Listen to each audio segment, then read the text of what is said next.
Hello. Hello. Hello again. Hello. We are live. We're live. I forgot to mention, I'm going to start the show with this. Forgot to mention last week for my birthday, I got my first pair of Birkenstocks. Wait a minute. Are those is that with the blue? No, it's black. Oh, okay, because Black I leather. got some new ones too. I was like, we got the same. Well, gotta be brothers and shoe brothers. It's too much. I'm officially a country hippie now. You're a bumpkin, Eli. Yeah. Dude, I'll catch you doing hacky sack in the quad. Can you hack with Dude, you with can't Birkenstocks? not hack with Birkenstocks, man. You're supposed to skip man. homeroom, smoke pot, and hack. Were you wearing in the Birkenstocks in high quad. school? Were you wearing Birkenstocks in high school? No, but the hippies were hacking in the quad. And you know what was like fashion back then was like you put your like glass bowl like in like you got to make a pouch. And then like that will like dangle from your hemp rope belt. And like these kids, they're smoking weed all day and they stink like weed, and then the pipes like hang dangling there, and that thing smells like resin. So, between the dreads and the hacky sacks and the Birkenstocks, Dirty hippies, man. I'm in one of them. Well, I'm one of them now. Well, at least I got a haircut, so I'm not like too dirty of a hippie. You're like gentleman on top, but you're like stoner from the ankle down now, man. Well, yeah, we're here. We're here at Schmoozing with Soul Clap. We are schmoozing. I'm Eli. I'm here in upstate New York. Yep, and I am Charlie down here in Miami, Florida.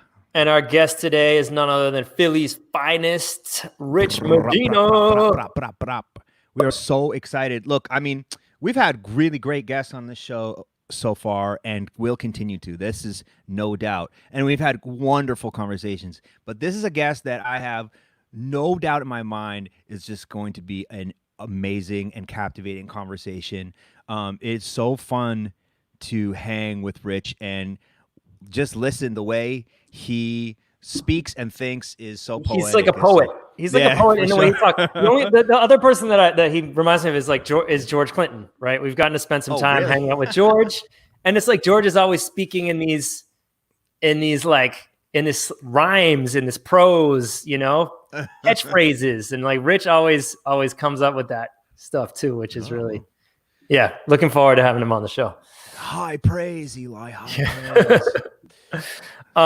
So yeah, I mean, obviously, we're not going back to normal until there's actually real change. We've talked about Black Lives Matter, talked about racial justice, social justice, talked about defunding the police, and talked about a lot of different political things. And, until we really see real change in the United States, I think we're not going to play our intro. We're not going to do our sound effects. We're going to keep doing inspiring backgrounds. You can't really see behind us now, but this is from the rally. There it is. There it is. Up in front. Yeah. Shout out our producer Johnny. His friend actually took this with a drone. Yeah. That's from the Pride Black Lives Matter march this last weekend in Los Angeles. Yeah, hopefully y'all the photographer is Adam Hahn. Shout out. So yeah, I mean, we're going to continue dealing with these issues, talking about how it affects our industry, dance music, electronic music. Yep. Things we can do to make an impact and make change. Because I've been seeing this great meme going around. Just because your feed has gone back to normal doesn't mean Black lives don't matter, or Black lives still do matter. So let's keep that in mind and keep pushing this. Yes. Please keep opening our minds and becoming more activists. And yeah, with that in mind, let's get started with our little intro news. Charlie, what'd you find this week? Oh, what are we talking about? Are we going to go right into the Sacha Baron Cohen bit? We're start with that. No, see, I already blew it. I blew my first opportunity for a transition, so I apologize, Eli. No, we're talking about what's going on with Trax Records. Yes. It seems as though, I mean, we spoke about this let's see. No, first we were talking about with Eclipse. I mean, this is like a well-known fact that like Trax Records out of Chicago, it's like, one of the foundation house labels from track from Chicago in the 80s. I mean, there were many labels, DJ International to name another, but this is not the only one. But Dance this was Mania. Dance Mania. This was a very important one. I had like seminal records like JB Principle, Frankie Knuckles' Baby Wants to Ride, Fingers Adonis, Inc. No Way Back, Fingers Inc. But it's common knowledge that these artists were getting ripped off. And Yeah, no, basically they were pressing skewing the numbers. Yeah, they were pressing way more records than they said they were. They were licensing to compilations in Europe, all over the world, without paying artists any royalties. And the label owner, who in a way, I guess, was a visionary, signing all these artists or identifying that there was a trend and there was a movement going on, and that someone should be putting this music out. And I forget his name, but he was a Jew. He died this year or a few years ago. It's that classic paradigm of the classic situation of a Jewish music label owner ripping off black artists. This is just despicable. Larry Sherman.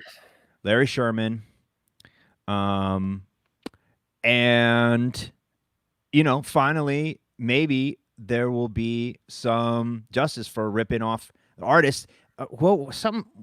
I'm blanking, The reason man. we're talking about this is because Larry Heard and Robert Owens. No, I know, but wasn't there like a couple weeks ago there was like another case of Adonis had like a that's right. GoFundMe for trying to raise some money, right? To make up for money that he was ripped off.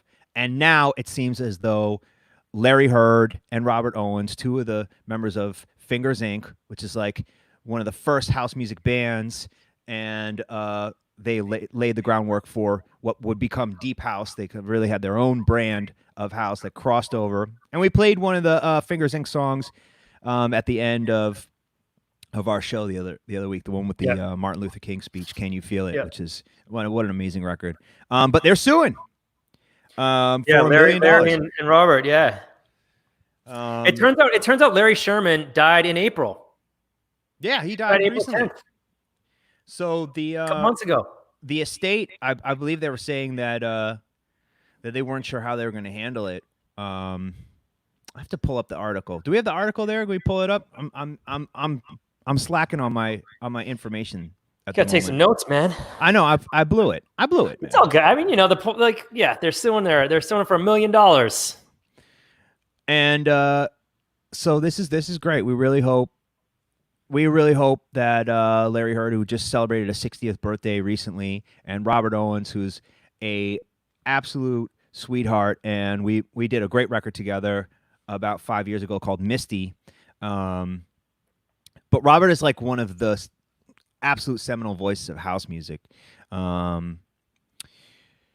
He has done so much and made so many wonderful records and did great collaborations. These guys really deserve this money because these songs had such a shelf life and traveled so far.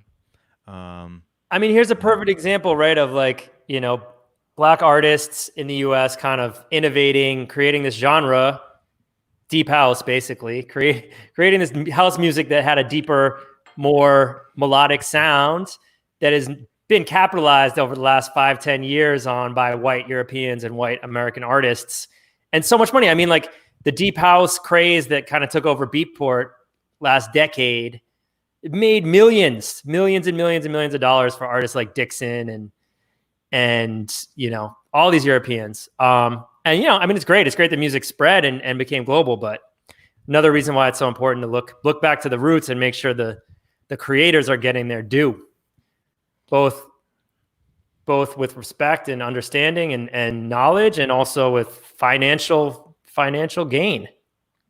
Well, we're going to be following that story, and we'll try to get you more information. We got to get Robert on here to tell us about. That'd be great. I reached out to Robert and I didn't get a response, but who knows? Telephone numbers changed. I think he's in Berlin these days, but if anybody has the contact, or Robert, if you're watching, we love you, and we'd love to have you on the show and talk about what's going on with this lawsuit. What else you got for us, Eli? So here's like a little call to action. I've gotten involved with Peace Action New York State, which is an organization that advocates for peace and justice stuff here in New York. My dad has been involved with mass peace action in Massachusetts, who lives in Cambridge. And, shout out to Gary Goldstein.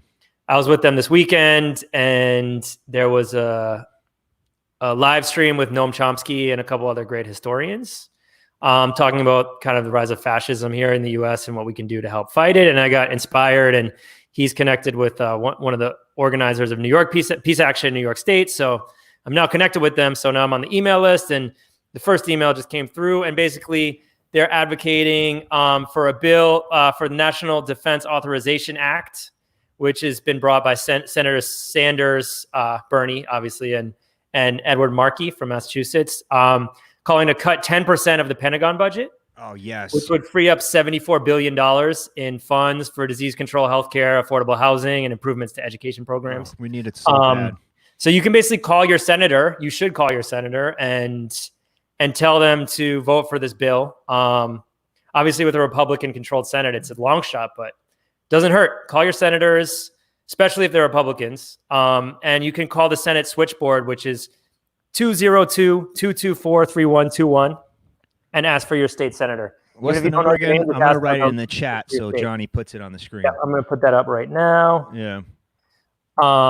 So yeah, I mean, this is part of, when we say defund the police, this is actually kind of part of this. It's not about cutting the budget of the U.S. military completely, or the budget of the police completely, but it's diverting a significant amount of funds to social programs like education and support for mental health, and basically just empowering communities to take care of themselves instead of, relying on this clearly racist police state and military state that we're in right now. I mean, right now, the budget that they've asked for, the requested budget of $1.19 trillion for the United States for next year, 61% of that budget, $727 billion, would go to the military. So thanks, Space Force. So that's just crazy. I mean, yeah, let's bring this up here. Military spending, $1.2 trillion to fund the military in 2020. $1.2 trillion. $9 trillion in the next decade.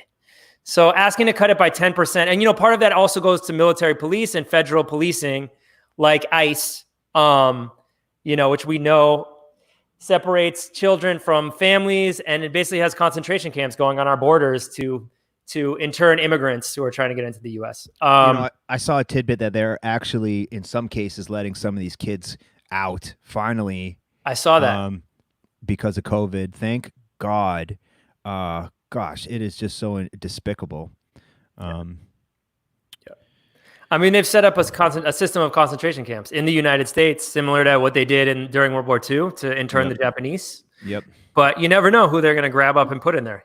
With what we're dealing with politically here, you never really know, because we see that white supremacy, thanks to our president, has been brought out into the open. At least we know it's there now. We know the extent to which it's there. Yes. But it is kind of scary to see all these white supremacists and Nazis marching and being out in our streets openly with guns often. And like we saw over the weekend. Yeah, that was a crazy situation. We were just talking about that before we started the show. What was it with the Karens in the Ken and Karen in Ferguson, St. Louis? And, so we want to talk about it.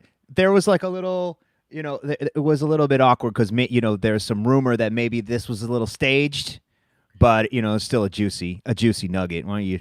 It's just great to see, even if it is staged, right? It's two older folks on their lawn. Basically, there were protesters marching in Ferguson trying to go to the mayor's house. They had to cross through a gated community. I guess his house is in this gated community. So they went into a gated community, and this older couple came out on their lawn with one with an assault rifle. Yeah, he was packing, woman with a handgun, and brandished them at the thank you, Johnny, for the win. This looks like a Scarface poster or something. Yeah, this is like the where's Steven Seagal or Stallone or something when you need. And this is a part of a bigger pattern we see of right-wing militias and activists with guns coming out into our streets. And we need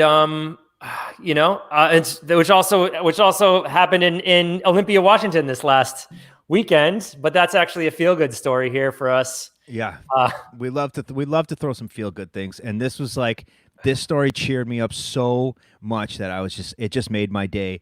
So I think I can speak for both of us. We're both big fans of Sacha Baron Cohen, and AKA Ali Ali G, G, AKA aka Borat. Borat, aka Bruno, aka he has this new special. He has a special a couple years ago on Showtime called "This Is America." It was great premise. He would go in disguise because that's like his thing. He like destabilizes and he gets in there. He infiltrates with these characters and he's in full disguise and he gets people that have like racist views or strange political views or just real creeps. He gets them to share their inner thoughts. Their true feelings. Yeah. So maybe they wouldn't to like a mainstream media or interviewer. He even had some politician in the first season that I think resigned as a result of embarrassment because he got caught on the show. I'm sure it wasn't embarrassing. I'm sure it was just uproar. Well, he's a creep, right? Yeah, right. It's an uproar from his his constituents. Constituents. There we go. Yeah.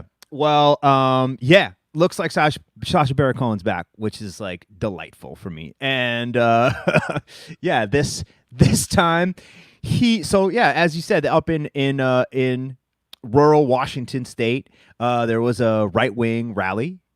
And they received a phone call from this mysterious Los Angeles-based. It was a PAC. Well, they said they were a PAC. Okay. Oh, they said that they were a PAC, and they said that they wanted to fund a support rally. They wanted to fund a rally for these militias there, the 3%ers. And they're called the 3%ers because I guess when only back in the American Revolution, 3% was the number of colonists that stood up against the British. That's where they get their name.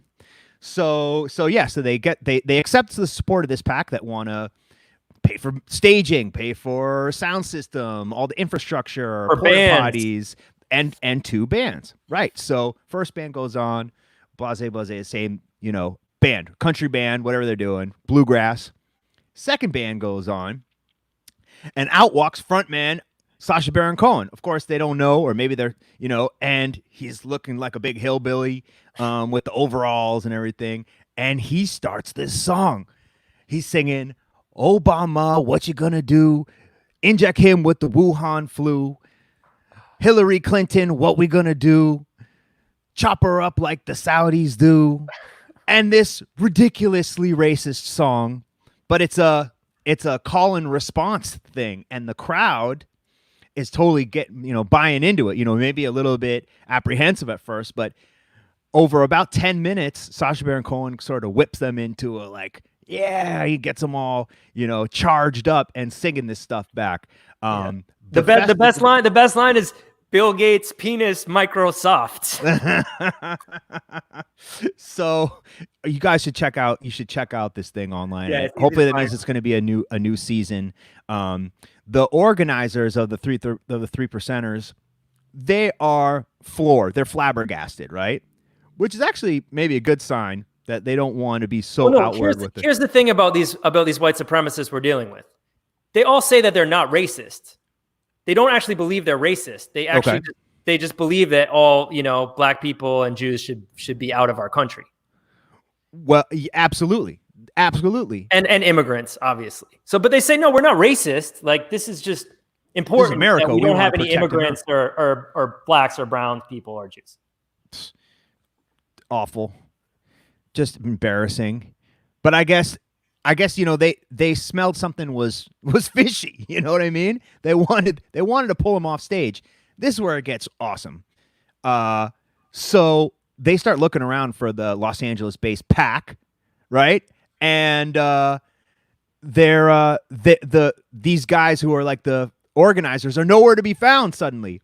Not only that, but the security that were hired, who are all armed, because it is militia vibes over there, they turn against the 3%ers. So suddenly the 3%ers can't get on stage. They try to go over the generator. They can't unplug the generator. These guys are armed. They won't let them through.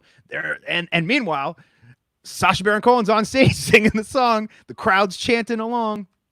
Finally, they manage to break through the barrier and kind of unplug the mic, by that time, Sacha Baron Cohen has been whisked away into a waiting ambulance with the lights on, and they peel the F out of there. And Right. I guess I heard somewhere that there was like an interview. There was an interview to like kind of talk about what had just happened, and I guess he returned in a whole nother disguise and just further antagonized them, which is just So like, good. So oh good. man. I So, kind of yeah, want we're to. I gonna kind of take- want to play some of the song, but maybe I don't know. Yeah, no, Maybe you go we'll Google move on. Sacha Baron Go check it Cohen, out, man. Olympia, It's Washington. next You'll level. find it. Yeah. And What's can't funny wait is for my cousins live in Olympia. My cousin is a teacher at Evergreen College, which is in Olympia, and they, Oh, they okay. say they used to go to that lake all the time before COVID, and they're really disconcerted that there was a big right wing rally there. Oh, yo, from the backstage where Rich Medina is patiently waiting, he threw in there a tidbit that he actually brought 50 of his own security. I mean, he's So- still, he knows that his life is at risk doing some shit like this. Yeah, that's exactly sure. my comment. I sent this clip to my father, and that's exactly what he said. He said, "Uh-oh, they're gonna get him." But But, he props to him for putting. Should we just bring Let's just bring Rich in here. I mean, come on. You want to bring him in? Well, let's bring him in early. Bring This is Rich a in early. This is a last resort. Ladies and gentlemen, Rich Medina. A schmoozing first. Rich Medina from Philadelphia. Well, not originally from Philadelphia, but in Philly, broadcasting live from Philly. Word up. What's up, Jen? What's up, man? How you Going on? doing? Chilling, man. Great to be here with y'all. So you were following the developing Sacha Baron Cohen story? Oh man, how could you not? Man? How could you not, man? Did we tell the story right? Or Bullshit. did we tell it as it is, or You told it is there spot details on. we missed? You told it spot the fuck on, man. It's like, yo, like what other human being on earth could step in that place disguised as a redneck and sing this outrageous song, whip the fan base into a frenzy, and he got 50 security dudes surrounding all entries and entrances. So he like the whole setup was just so crazy, man. I love this. This is a great. I wonder if Showtime is paying for all this. Good God. I mean, I can't wait to see this season. Obviously, the first season of This Is America was amazing. I can't wait to so see what he good. pulls out right now. But he has one character from last season who is like a ex what do you call him, the Israeli FBI Mossad, yeah, the Mossad. ex Mossad, like, Israeli killer, and he's like training people in America what to do, what happens if you come across a terrorist, like how to disarm a terrorist. And he said, "Oh, these jihadists are extremely homophobic. So all you got to do is point your butt at them." and you could get a, oh man. That guy's Yeah, I mean, he's a little inappropriate, but he's pretty funny, man. he's hilarious. I mean, it's a good example of why, blanket political correctness. Sometimes you just have to let that go and just let comedy kind of guide your political attacks. I mean, that's been a big topic of conversation in like the stand-up community the past 5-10 years, because I mean, for the stand-ups, this is like the free speech and the ability to kind of just poke fun at absolutely everything is paramount. And not to say that, I mean, this is a really important time to be compassionate and have sympathy and empathy and understanding for I mean, especially for with the Black Lives Matter movement and what's going on. I guess but I also feel like it's dangerous to scrutinize these comedians. And I think we can scrutinize it, but it should be a dialogue, right? It should create dialogue, not just be like they can't say that. Well, what kicked that off in the comedy world was what happened with Louis C.K. Well, that was definitely fucked up what he was doing, because that shit is just not okay. He thought he was having a Howard Stern moment, and he realized that you fucking JV, bro. You ain't on that level. You can't do that level of conniving vocabulary and get a pass because it's driving ratings. Your ratings aren't based on that. Well, I mean, what ultimately destroyed him was the fact that he was exposing himself to people. You know, I mean, if it was just the language, I don't know if he'd, have been But ain't that funny? dethroned. I mean, he was making a bunch of racist comments, but it took him exposing his package in public for him to be held accountable. So Do you think he was do you think he is a racist though? Listen, man. Where there's smoke, there's fire. It goes back to this thing. Where there is smoke, there is fire. There's no such thing as a Freudian slip in that department. That is just drunk talk, which is your drunk friend is your most honest friend you got. That's drunk talk, bro. He meant every word of that. And to think that he could make it funny next to his other comedic moments where he's tapping on the topic and he's bringing, everybody, every ethnicity is catching it in the joke. That's what makes it round. That's what makes it come off. But, when you get pointed and aggressive and you take it out of that comedic space and behave as if you're trying to make this statement, well, cool. You done lifted up your skirt now, player. I mean, it goes back to what I was just saying with these, white supremacists saying, no, we're not racist. We just believe that the white race is superior. Right. If you talk the talk, you're walking the walk, so you can't say you're not talking the talk. But that whole universe is rooted in cowardice. It's rooted in cowardice and protection by laws that the cowards created. Second Amendment.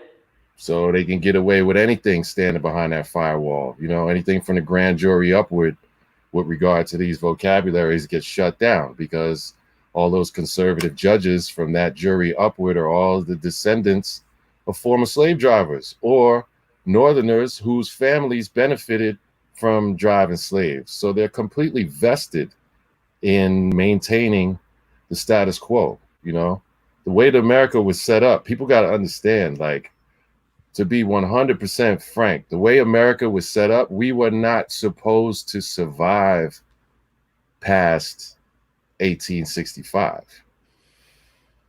We were useless on paper, and we were useless in the real world because free black people didn't know how to behave around white folks or free black folks, and free black folks and free white folks had no idea how to behave around someone that just came off of a plantation yesterday.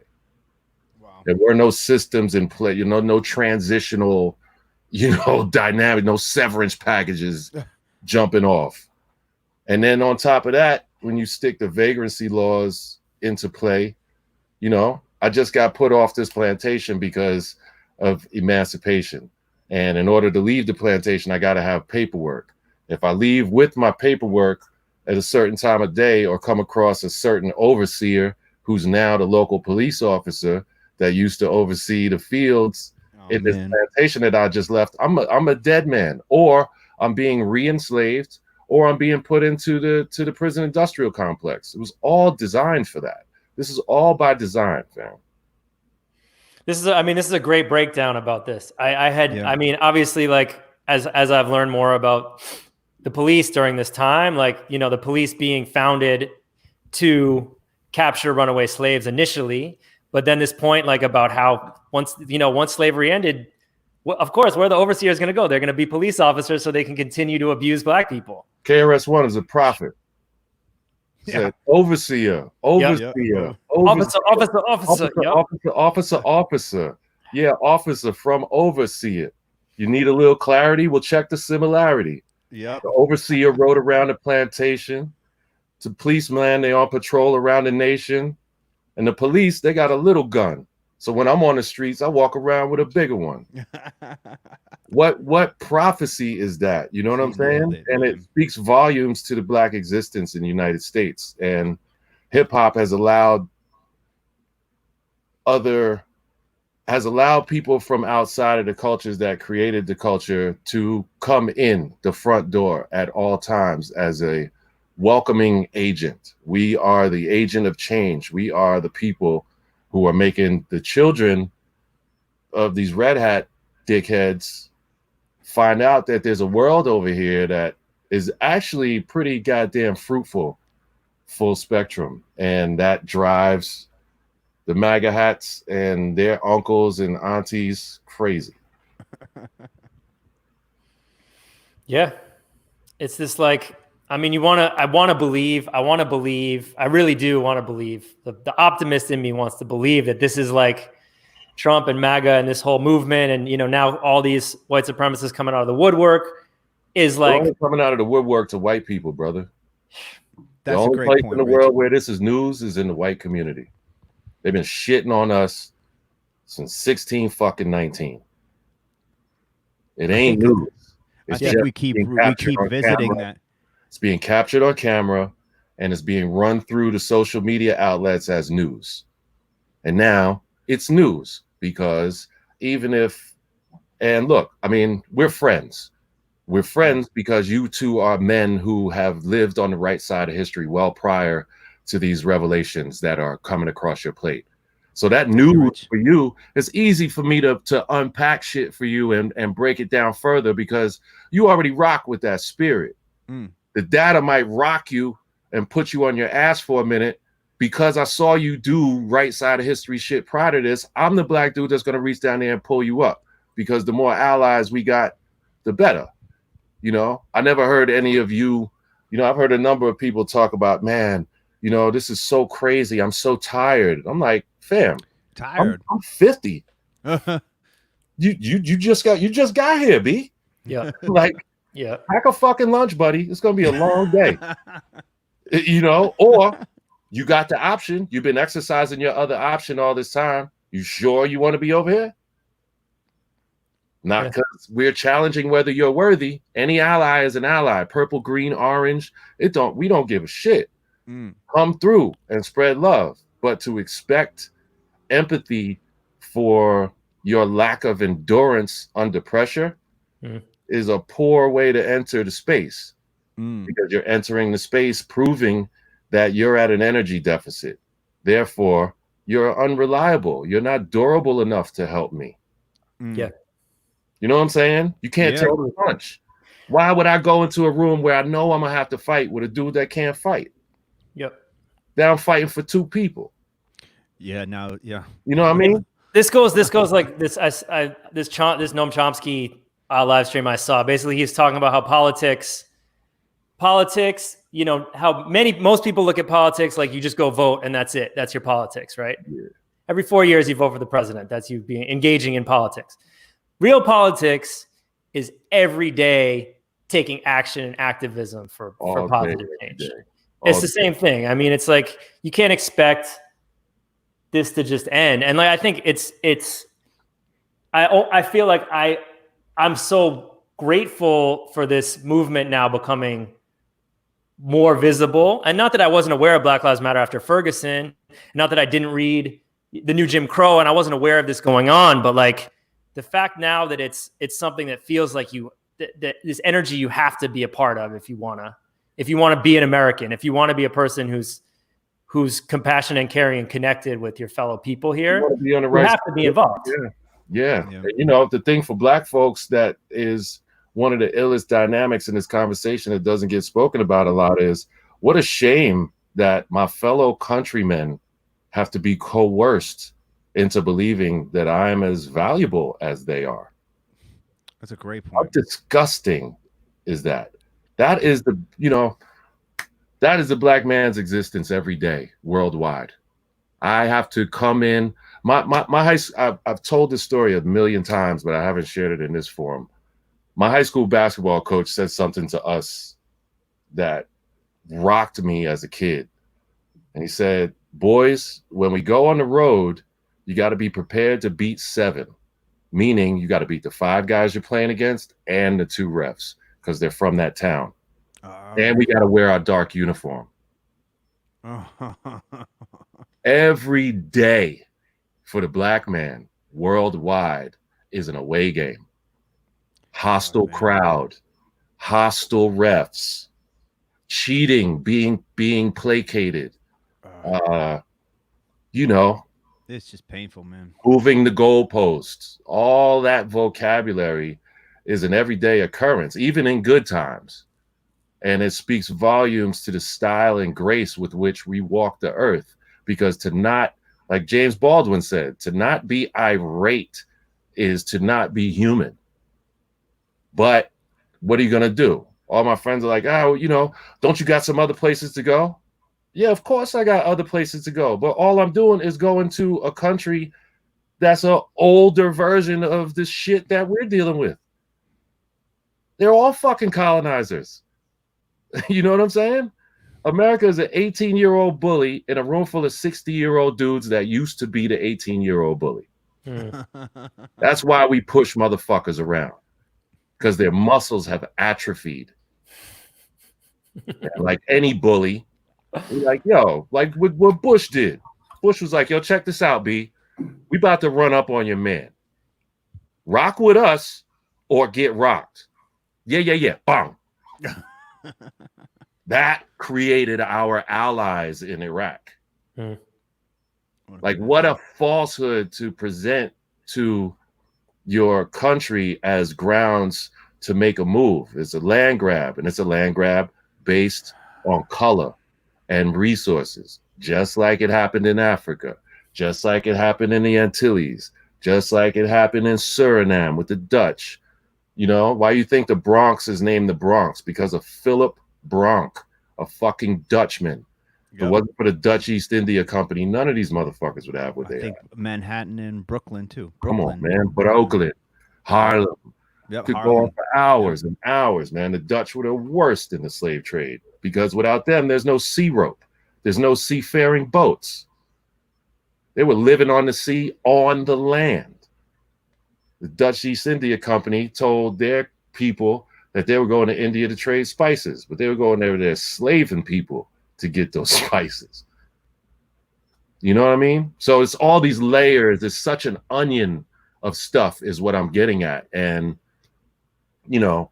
standing in front of City Hall, protesting the police inside of a police barricade, being told by the police and everybody that's observing that doesn't care how you should protest is absolutely disgusting and absolutely a preeminent component of privilege. How can I protest the police and ask them permission to stand inside of barriers that they put up in order for my protest to make it to the media? What the fuck kind of equation is that? Yeah. You know what I'm saying?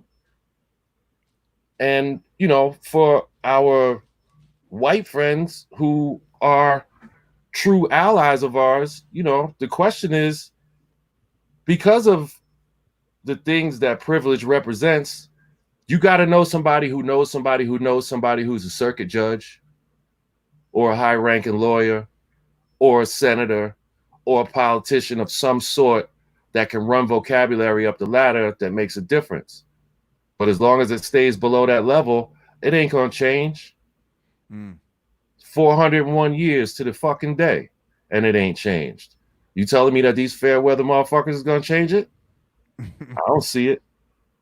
If my mama and them didn't change it with their white friends in Jim Crow, who am I to believe that without the veracity of Jim Crow being present every day, aside from what people catch in the news on cell phones, that they have the care and fortitude to step into the arena that I live in and take these punches the way I do? Do you feel like this movement at this moment is just that, a moment in time, or do you feel like 100%? And I feel like a lot of our white allies who are out on the front line now, putting a lot of gusto on the table and a lot of energy on the table, are going to get tired. Yeah. And in the middle of them getting tired, a few more black people of power are going to get touched by the system, and that's going to close the door on them backing away. I'm 50 motherfucking years old. I've seen it every decade of my life. Yeah. I was born in 1969 in Point Pleasant, New Jersey. 3 black men were hung 5 blocks from Point Pleasant Hospital months before I was born. You know what I'm saying? I mean, how could this movement become something different right now? How could there actually be real change? The movement can become something different and institute real change when the white folks who have it in their minds to do the right thing, but are afraid to for fear of losing their job or having to face physical confrontation or having to face alienation from their family if their family wields that type of power over them, to say, fuck them. Yeah. It's going to take that, you know? And I say that because as a 50-year-old guy, if Malcolm X was alive, I might be Muslim. Mm-hmm. If Dr. King was alive, I might have been a preacher like all of my elders in my family. Yeah. But to see them bumped out the frame before 40 proves that no matter what the language is, violence or nonviolence, if it's coming from a black voice of leadership that is bringing people together and forcing the powers that be to look at their idiosyncrasies more closely and make changes, he got to go. And that's how it go. It's how it's been. This isn't a Medina-ism. I can hit you in the head with isms all day, but this ain't an ism. This is documented fact. Yep. And it's a life that brown folks live every day, even in fair weather. We always have our head on 180-degree swivel.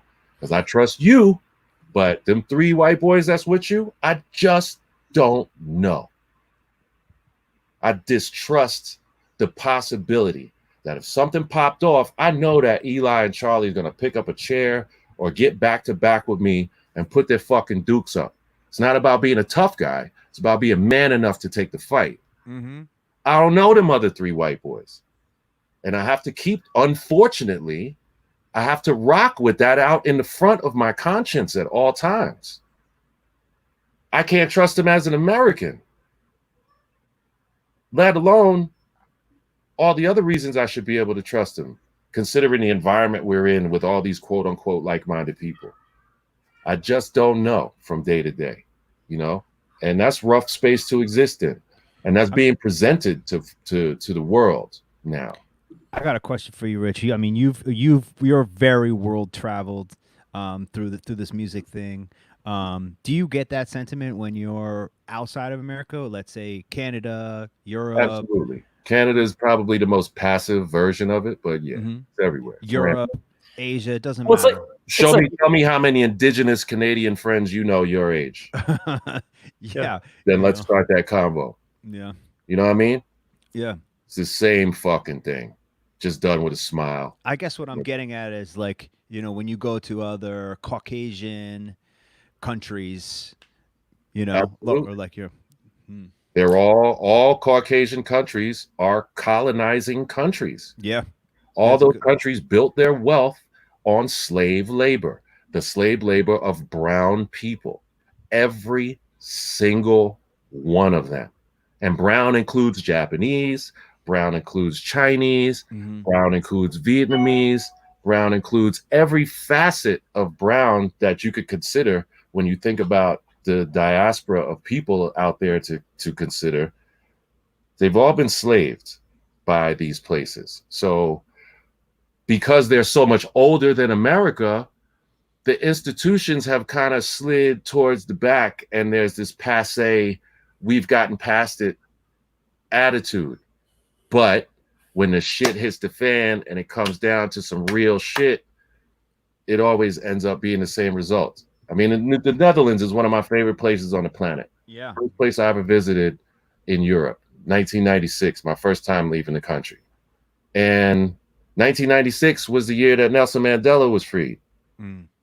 Apartheid ended in 92, my dude. So all this love affair that I got with the Netherlands is buttressed by the fact that they have been a slave driving country all the way into the 20th century, and they still celebrate Christmas with Santa Claus and Zwarte Piet.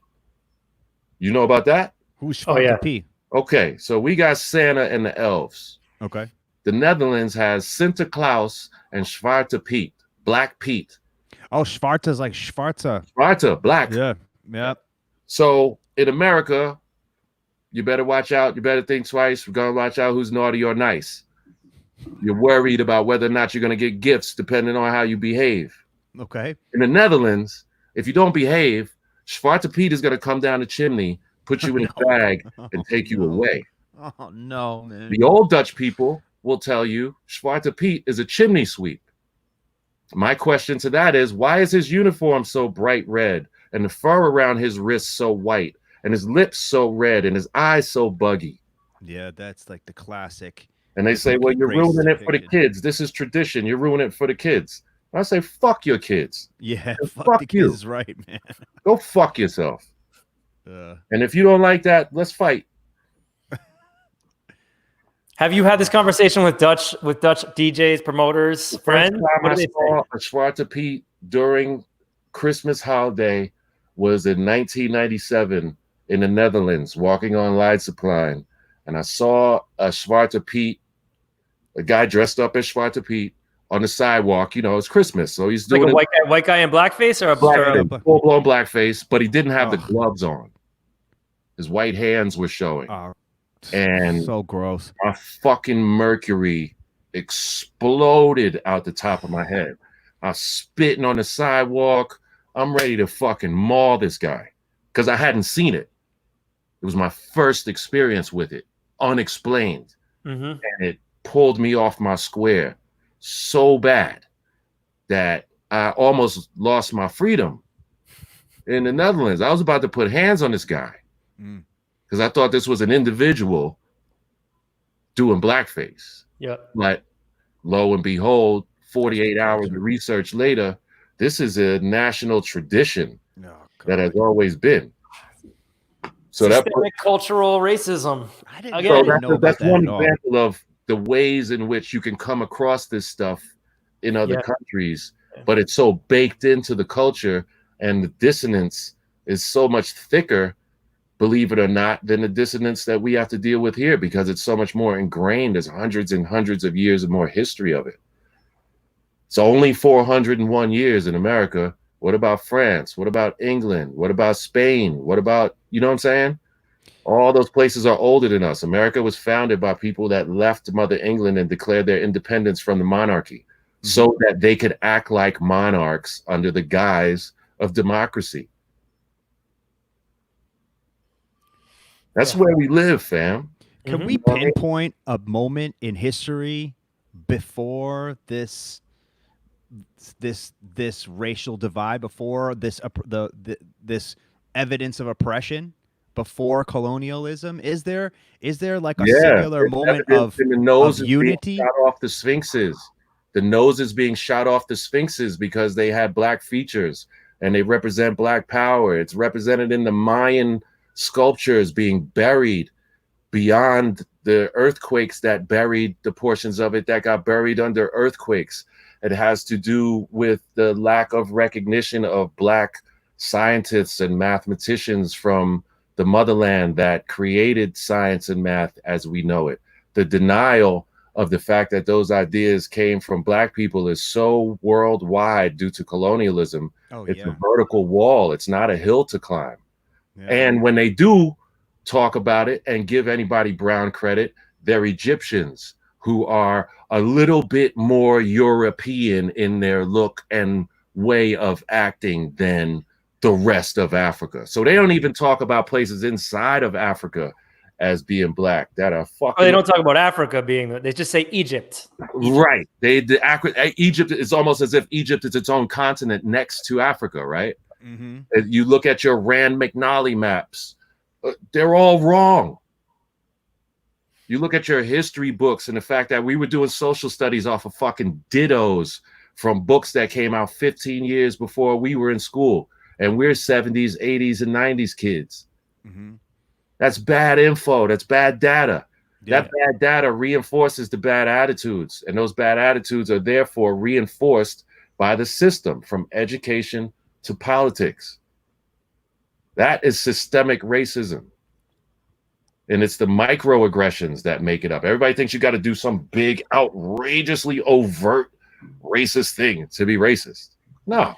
So, I mean, I guess the short answer to the question is that we can trace systemic racism Well, there's all the way back to white people going to other countries the minute no, but I think was Rich saying colonizing. that it was pre-Egypt into the Mayan world, into the era of. The point is that the white Europeans going to these places.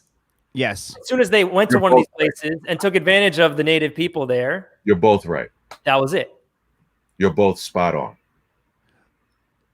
Eli being correct because, I mean, obviously colonialism from white European, Caucasian, oppressing everyone else. But my comment that including Jews going through all the way about it. Well, yes, of course.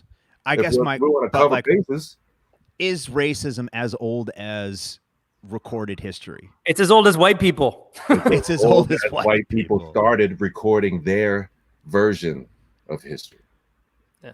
There was history prior to Shakespeare writing the Bible and Multatuli making his contributions to other religious, Catholic and Christian based writings that have been forced on the world. There was history prior to that. Those things were written as indoctrination tools. And then they gave us church as a coping mechanism. You know, I was going to make a comment like, you know, we no longer think that the sun revolves around the earth. Why do we think that one color of skin is superior to another? And then I was going to say, we no longer think that the earth is flat. But we do have quite a few people that are arguing that it is. 100%. And some of those people have enough power and enough reach and enough resources and connectivity to put that vocabulary into mass media. Yep. And once that vocabulary hits mass media, it's just as relevant as the truth. What did Goebbels say? A lie told 1,000 times is the truth. Yep. Classic. That's where we're at right now with social media, especially, right? That's where we're at in our presidency. Yeah. That's it. I mean, he can tweet anything; it's going to get seen millions of times, and then therefore everybody thinks it's true. Tell the lie 1,000 times, and someone inside of a rational group of people is going to believe it. Yeah. Usually, someone that doesn't want to be outside of the power structure that's speaking to the lie. Their wish to be inside the power structure makes them complicit. Right? Think about it. If I shoot somebody at 1 o'clock and I pick y'all up at 1:15 and we get pulled over at 1:30 and the gun is in the whip, we all go into prison. Racism works the same way. If you standing behind a guy that's saying wild racist shit to a brown person and you don't stop that, and you don't interfere, you are part and parcel of the problem, and you're going to get your ass beat too. I mean, let's expand that analogy to everybody in this country with Trump, you know, as our spokesperson for foreign policy and for foreign diplomacy, or spokesperson for. I mean, it's just despicable. It's despicable. It's disgusting. And the thing that people are doing is paying so much attention to him that they're not paying any attention to the lifelong politicians sitting behind him whose grandfathers were slave drivers. Yeah, that's what I'm talking about. Like, if Trump ain't the problem. Yeah. Let's talk. I mean, well, he is part of the problem. He's part of the problem, but I'm saying he's not the tip of the spear. The quiet cats behind him are the tip of the spear. Who have embraced him. They embraced him because the components of his vocabulary that speak to keeping them in power far outweigh their idea of why the truth should be told. Yep.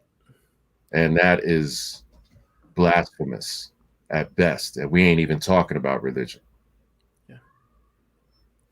Yeah, I mean, that kind of brings up like the election coming up, right? And like how any kind of activism right now, like the most important thing right in front of us is doing everything we can to make sure that this man does not get elected again, because despite the system being so broken and so racist and unjust already, like what he's done and is doing and would do if he won again is, I'd say, what he's being enabled to do. What he's being enabled to do, it would set us back, you know.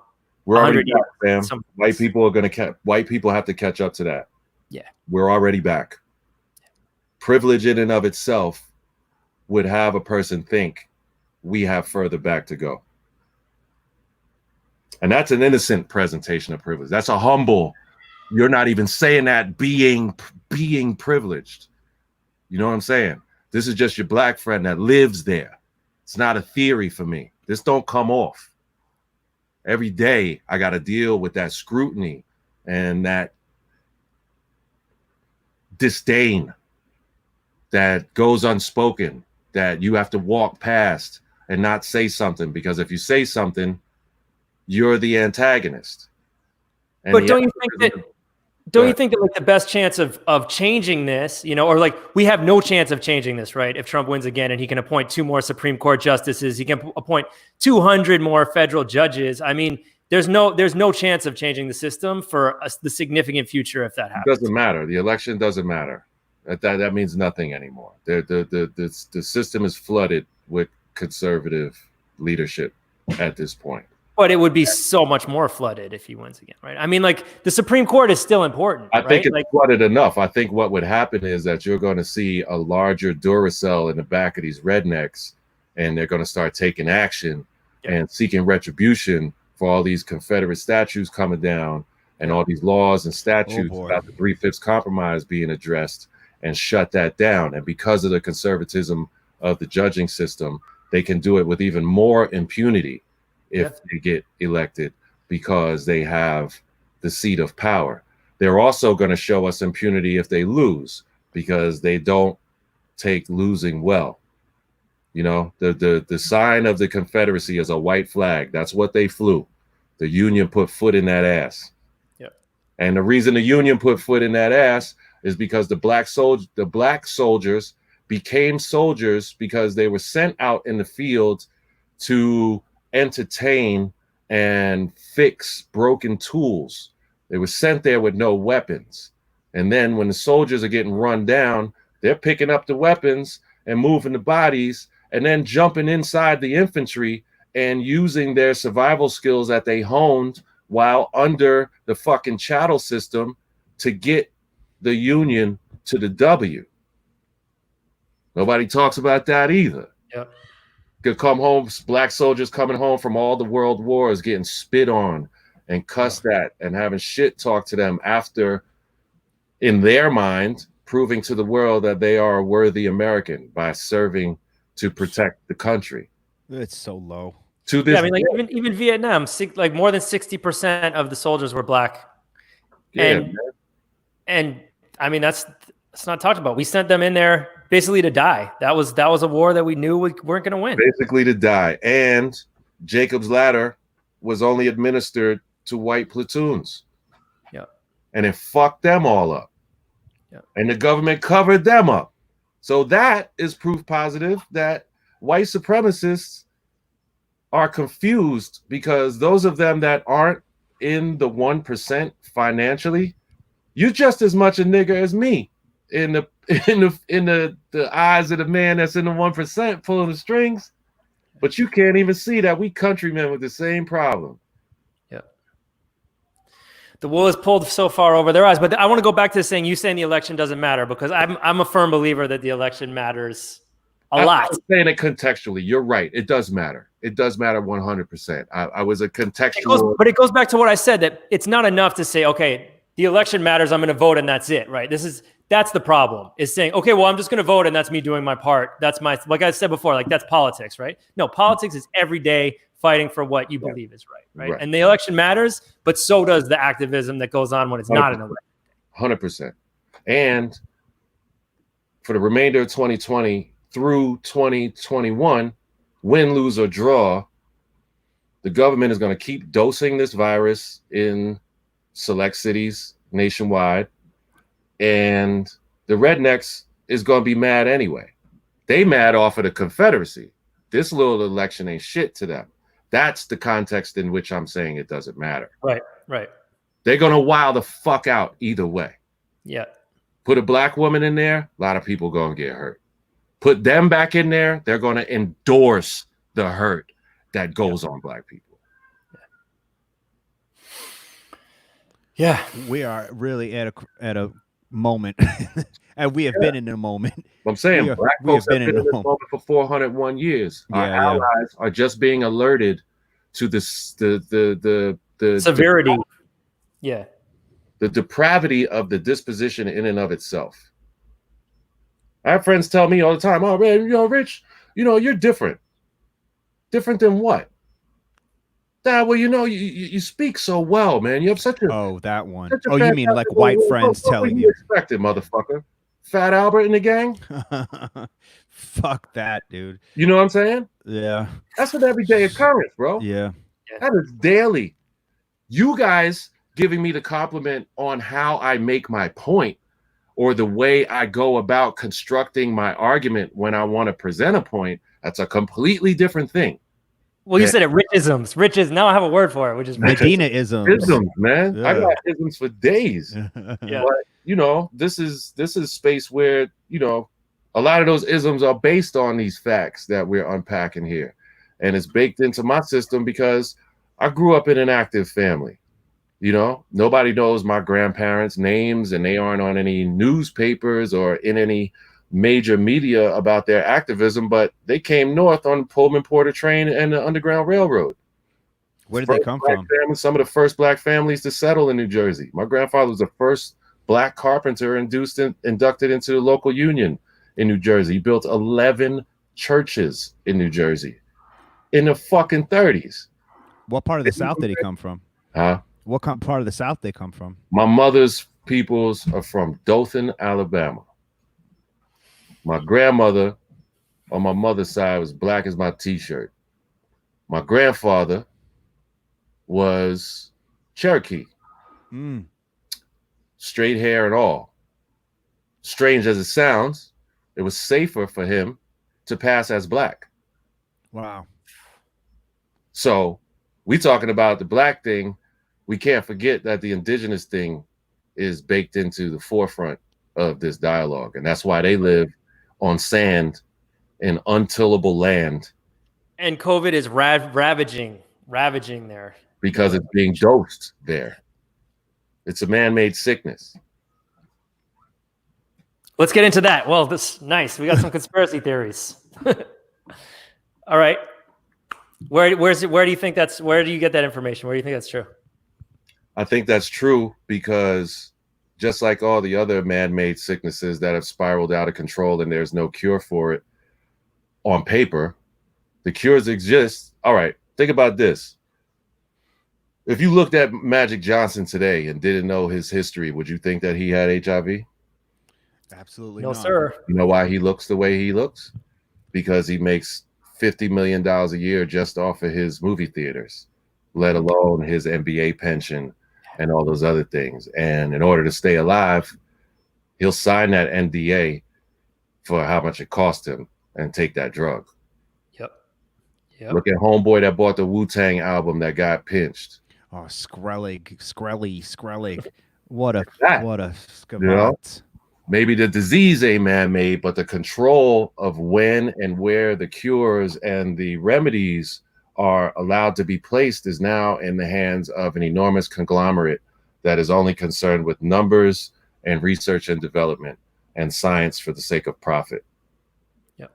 That in and of itself makes it a man-made problem. See, I mean, I would argue that they don't even have to inject it into the communities. Just the fact that it is a virus that acts the way it does. Yeah, they can do nothing. They can just do nothing, and it's gonna disproportionately affect an Indian reservation that doesn't have the same access to healthcare, or a housing project that doesn't have the same access to healthcare, and people are living right next to each other, or a rural white community that or rural white problems. Yep.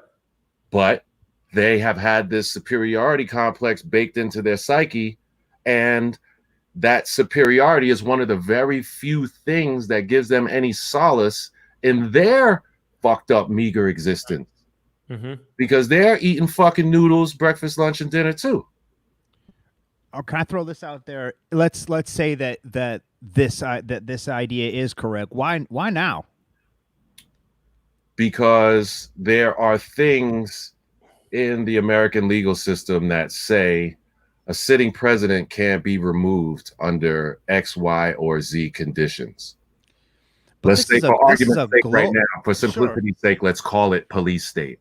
It's something different. It's something deeper. The language, but a sitting president can't be removed in a police state. I mean, and I guess I'm not saying it right, but you said why? No, I know. I'm saying why now, but this is a global problem. True, but look at the leader. Look at Marie Le Pen in France. Look at the leader of Brazil. Look at the Conservative Party that's pushing up the ladder with Johnson in England. They all want the same thing. They want to return to that old colonial rule where men have all the power, women ain't got shit to say, and the brown people work for us for free. That's why. Because racism. Otherwise, the people with the power would fix it. And we'd have a real Superman. We'd have a real Clark Kent. We'd have a real fucking Silver Surfer. We'd have a real Flash. There's a Tony Starks in this motherfucker somewhere. It don't stop at Elon Musk. Yeah. Right? So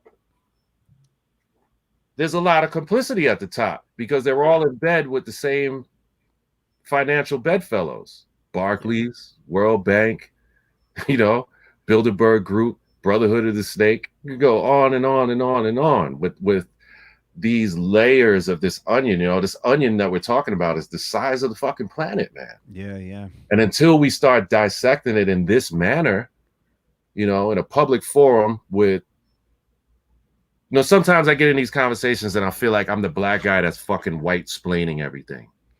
And then other times I get in conversations like this where it's heady. Mm-hmm. And we're pushing forward in these notions, and I can see light bulbs going off over your head. You're presenting notions to me that, hey, I never heard that vocabulary from any of my other conscious white male friends. That's a deep perspective. Cool. Boop. Let me stick that in my hard drive.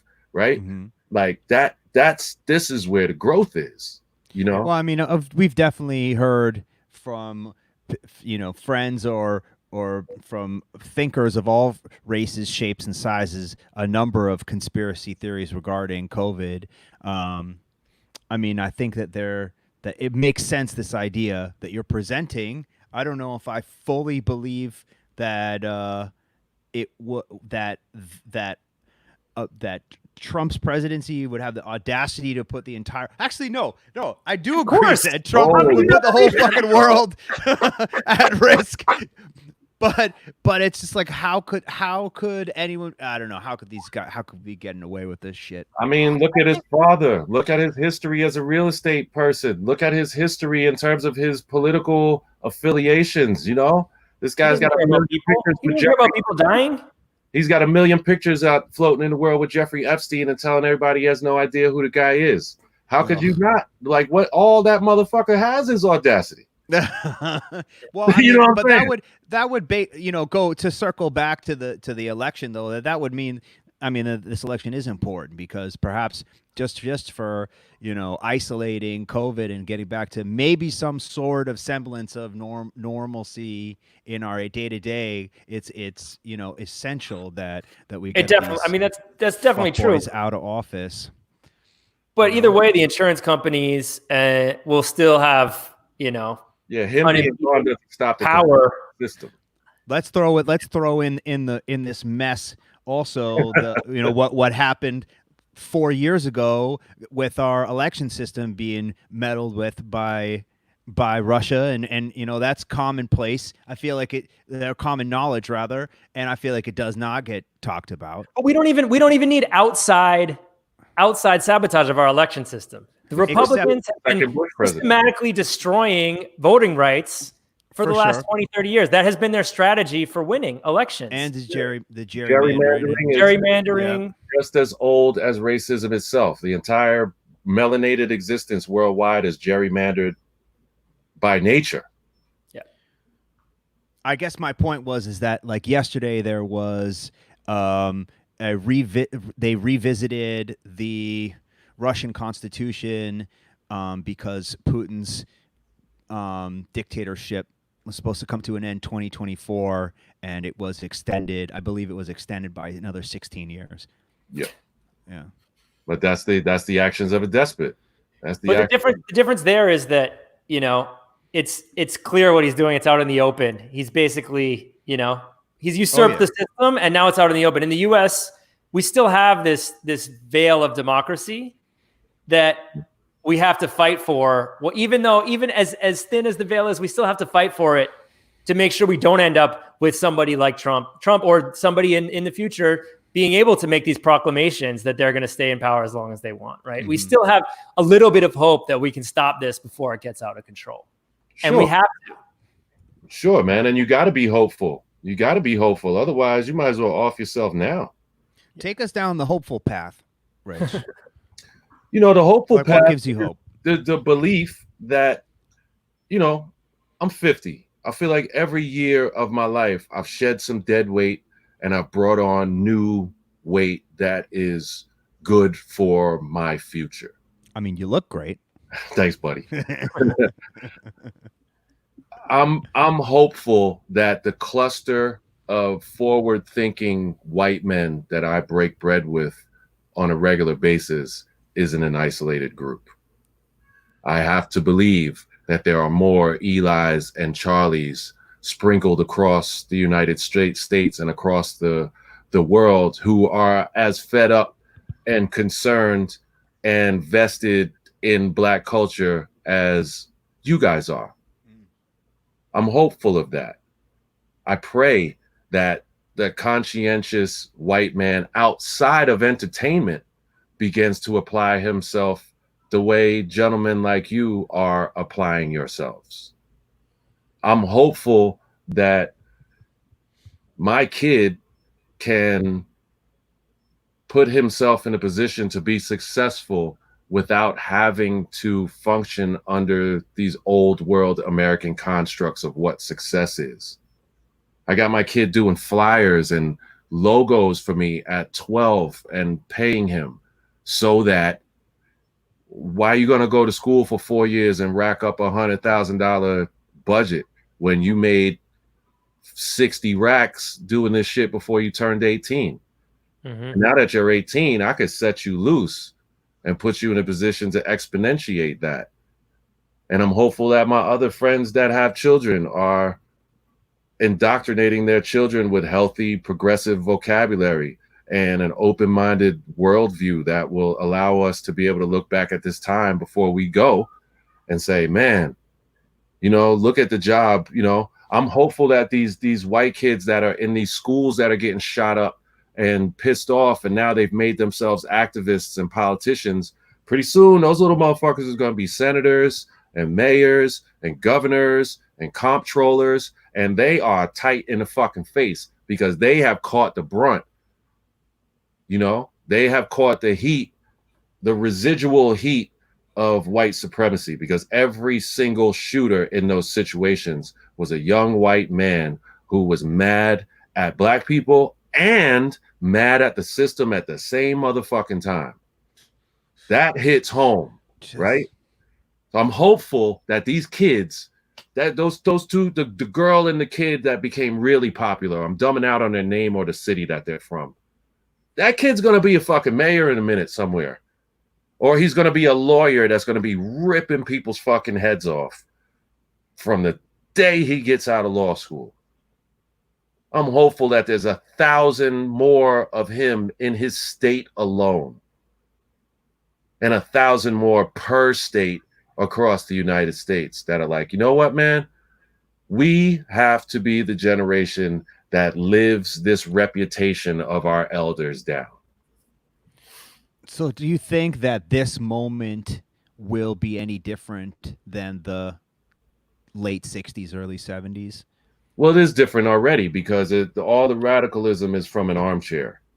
Mm-hmm. And we are being solicited by white people at large about how they can help. And that's a difficult question to answer because it depends on your already standing relationship with Black culture. Because if you don't already have a standing relationship, we got to go to the classroom and I got to unpack a bunch of shit for you so that you can understand the fucking rules of engagement over here.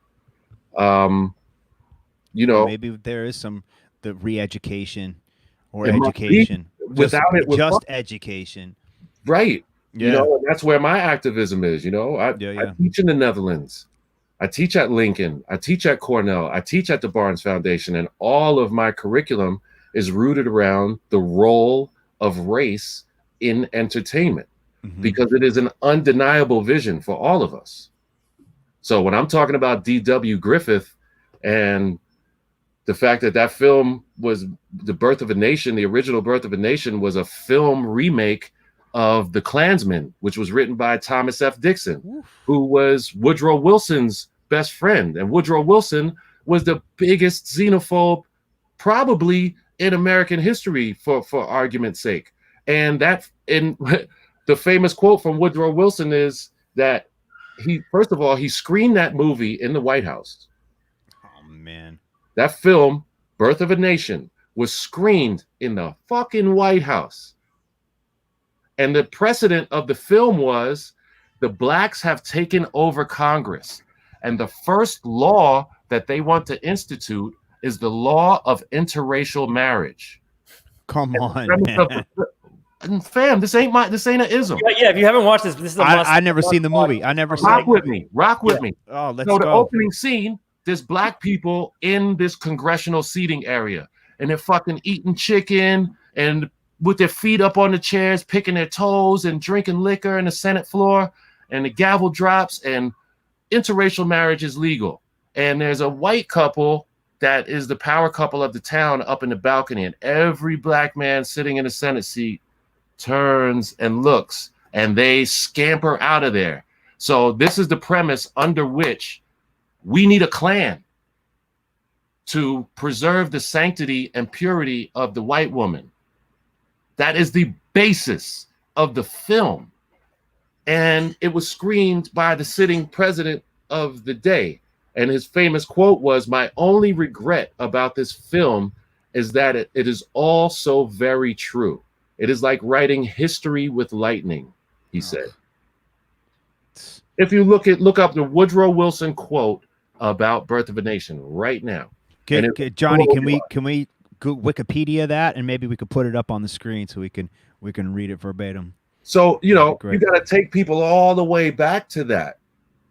Just so he knows it's Woodrow Wilson. What's the quote that he's looking for? So our producer can pull that up. His quote about D.W. Griffith's Birth of a Nation. Yeah, let's see if we can get that popped up. So, you know, this is the bedrock that we're standing on here. Mm-hmm. You know what I'm saying? So you gotta take it. You gotta take the onion. You gotta cut the onion to the core. You know, to get the most out of the potential of changing the way this onion exists, because that data is there and it's factual. But the way American history is set up, you know, a smart, forward-thinking, open-minded guy like you doesn't know about it. Yep. You know what I mean? Well, there's many ways in which I need to be about Black people. It's not that. Yeah. It's proof positive of how buried and how those Goebbels type of lies have been placed on top of a lot of incidents and legal precedents in the history of our country that make things the way they are. We're arguing it from this human posture, which carries a lot of emotional and cerebral weight, but it doesn't touch the system. No. You know what I'm saying? Not in the way that we want it to. It touches the system, but only enough for them to stay quiet and put more wrinkles in the law so that by the time, if we ever get there and actually get to challenge those laws, we got to debate the wrinkles before we start talking about law. And they're going to spin that into, they came all the way up here to talk about wrinkles. So maybe there is some hope in the younger generations. It always seems like maybe we can look to. There's a ton. I mean, the 60s changed it. You know, Martin Luther King was what, 37? Malcolm X was 36 when he died. Yeah. You know, he was a very, very, very young man. Everybody that did something revolutionary for Black people who was of a black ethnic background was young. Are there thinkers, theorists, activists that come to mind that carry on the spirit or tradition of MLK, Malcolm X that you think people should be paying attention to? Sean King. Okay. I think that people need to pay attention to Sean King's work because Sean King puts his finger in it. You know, he doesn't dance around it. You know, I do got to say, I have a friend who's an activist who's there's Sean King is kind of complicated because there's some financial stuff that he's done that's kind of shady. Check his Instagram; he's exposed it all. It's all lies. It's all lies. You think people are trying to bury him? I don't think they are. They are. That's how it goes. Yeah. They go after him with the CIA first, then the FBI, and then come the hitmen. Luckily for him, he caught those police officers in that Facebook chat and exposed that. So he just stalled that for who knows how long at this point. But he stalled it. We got that Woodrow Wilson quote. He put it back there. He said, it's like writing history with lightning. My only regret is that is also terribly true. You hit the nail on the head. So it's based on the idea that they have to reinvigorate the Klan to save the sanctity of the white woman. It was not only was it screened at the White House, but it was the first movie screening ever at the White House. And it was put there in order to drive a national agenda because this is 1915. You know, these niggas been free for 40 something years now. And now they starting to get a little bit of gumption. Now they want to infiltrate the education system. We can't have that. If they get the same education as we get, they're going to overthrow us. So therein lies the argument that to be pro-black is to be anti-white, which is absolutely ludicrous. We're pro-black because when the Constitution was first written, we were categorized under a law called the 3/5 Compromise. Are you familiar with the 3/5 Compromise? Nope. School us, Rich. The 3/5 Compromise says that a slave on a plantation only is equivalent to 3/5 of a human. Right. Yes, I remember that. Now, in the first civil rights era, which happened immediately post emancipation, that was overturned. The Reconstruction, in Reconstruction, and in that overturning, that is where the Electoral College was created. And the Electoral College was made up of former plantation owners who fundamentally said, all right, well, if this nigga is now one person, that must make me 10. Fuck. That is the premise of the fucking Electoral College that got our current president elected. Yep. So without start from ground, 2 points right there. We got to start from scratch, man. Reconstruction and the Electoral College. A true case study on those three things would flip a lot of people. Yeah. I have do the recon. We don't read. We don't even want to listen to other motherfuckers talk in other languages. We the only motherfuckers that go to another country and say you can't say it in English. How fucking arrogant is that? Despicable. And this is me talking as an American, you know? Yeah. I'm just as American as any other American. Because I'm black, I get a pass in other countries because they're like, well, you're oppressed, so you can't be as much of a dick as these other guys. Yeah. But you're also in hip hop. You're also an entertainer, so maybe you are a dick. Let me be careful. And I definitely don't want to be nowhere in the dark with you because, you know, even with all of that understanding that I have, you guys are dangerous.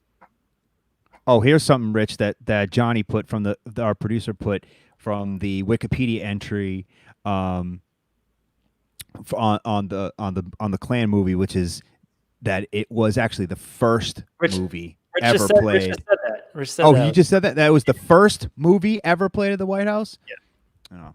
Well, I want to go back to what you were saying. What can we read about that?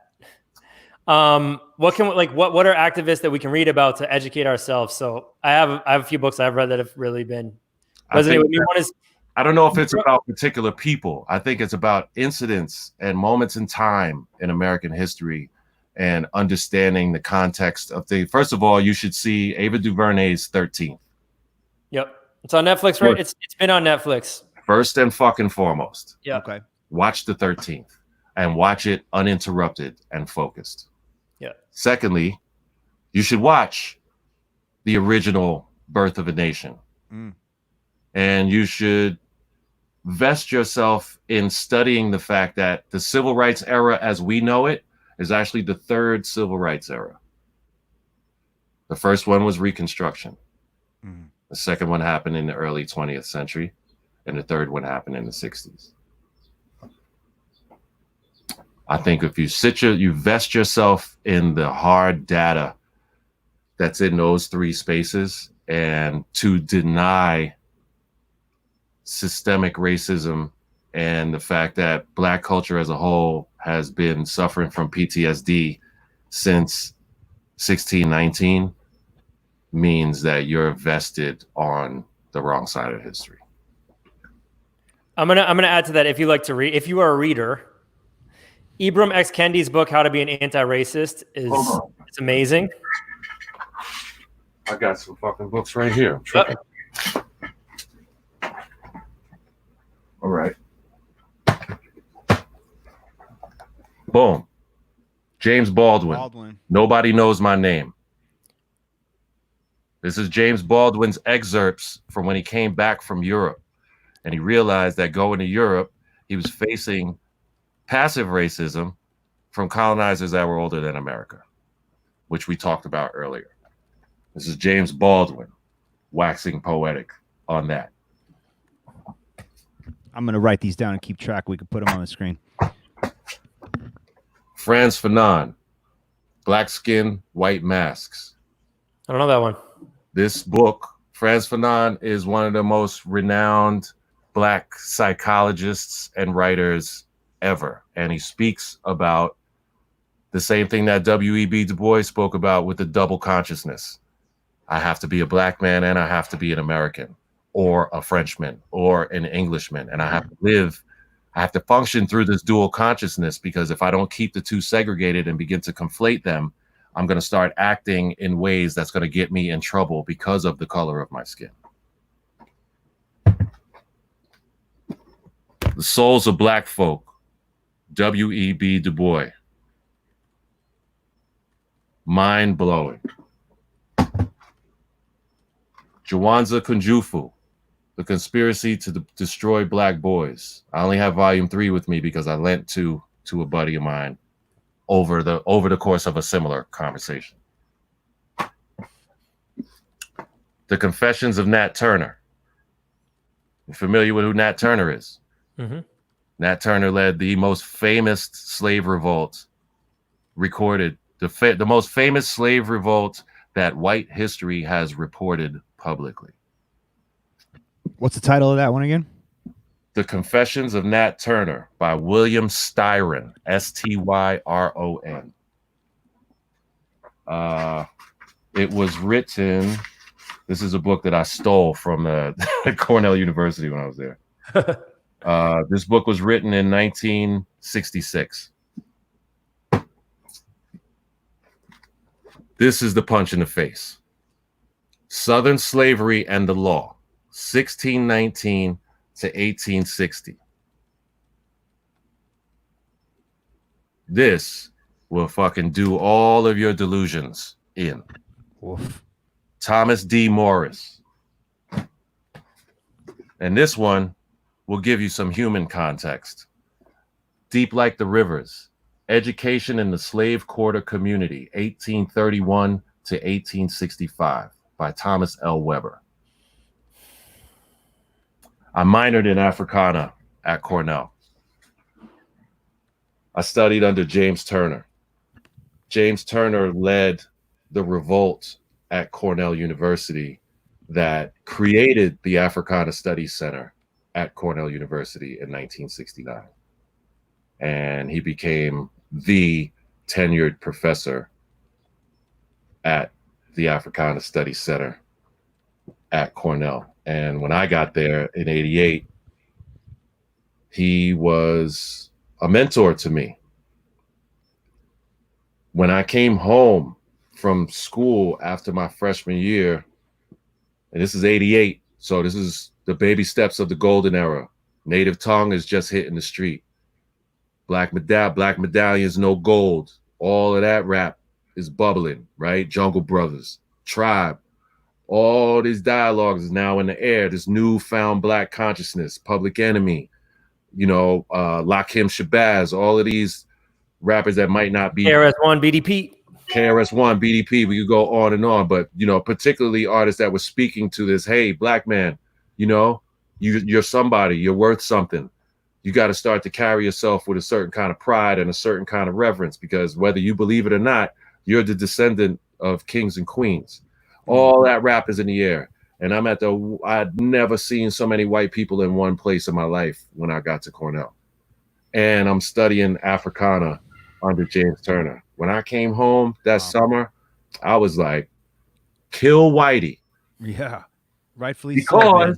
Because from 18 to 19 years old, I found my knowledge of self by being taught history as it actually happened, rather than the washed down history that pushes us through our shitty educational system. Mm-hmm. The knowledge that I gained gave me a hostility that is difficult to bank in a conversation like this, because as a Malibu kid who grew up with friends of all ethnicities and all backgrounds, my house was a neighborhood house where it didn't matter. We was definitely jet black all day, but we never held anything against anyone. You could come hang out and play, and it was a place where a lot of my white friends that I have to this day from childhood got their knowledge of self by functioning inside the home of a black family, and then going back home, and there are people saying, oh, well, black people, this, that, and then being able to say, that's not true. They get called to the dinner table just like I do. They got to brush their teeth and take a shower before they go to bed just like I do. They put their pants on one leg at a time just like I do. Where does all this shit coming from? Mm-hmm. And then that kid ends up being alienated from his family and lives with me and my mom for 6 months. Wow. And then my mom got to go talk to his parents and tell them how fucked up they are and come get your kid. Shit. So that learning space, that year at Cornell, not only the black history learning, but having a black teacher tell me in the first week of school, listen, son, you look like a good kid, but I know that you're a basketball player. And I'm telling you right now, in the fall, I don't give a fuck if you score 1,000 points a night. I want the paper yesterday from you. Yeah. When it's time to call on motherfuckers, I'm calling on you, basketball star. Don't think you want to skate, go to fucking Syracuse. Go to St. John's. I know you can play. I know who you are. I know you're here because of your academics. But if you think you're going to skate, check out of my class now. What a great teacher. Huh? What a great teacher. What a fantastic teacher. Held me to task as an educator and built up my knowledge of self at the same time. And that allowed me, once my anger about what I learned subsided, it allowed me to become this guy. And breaking bread with my conscientious white friends who want the gusto.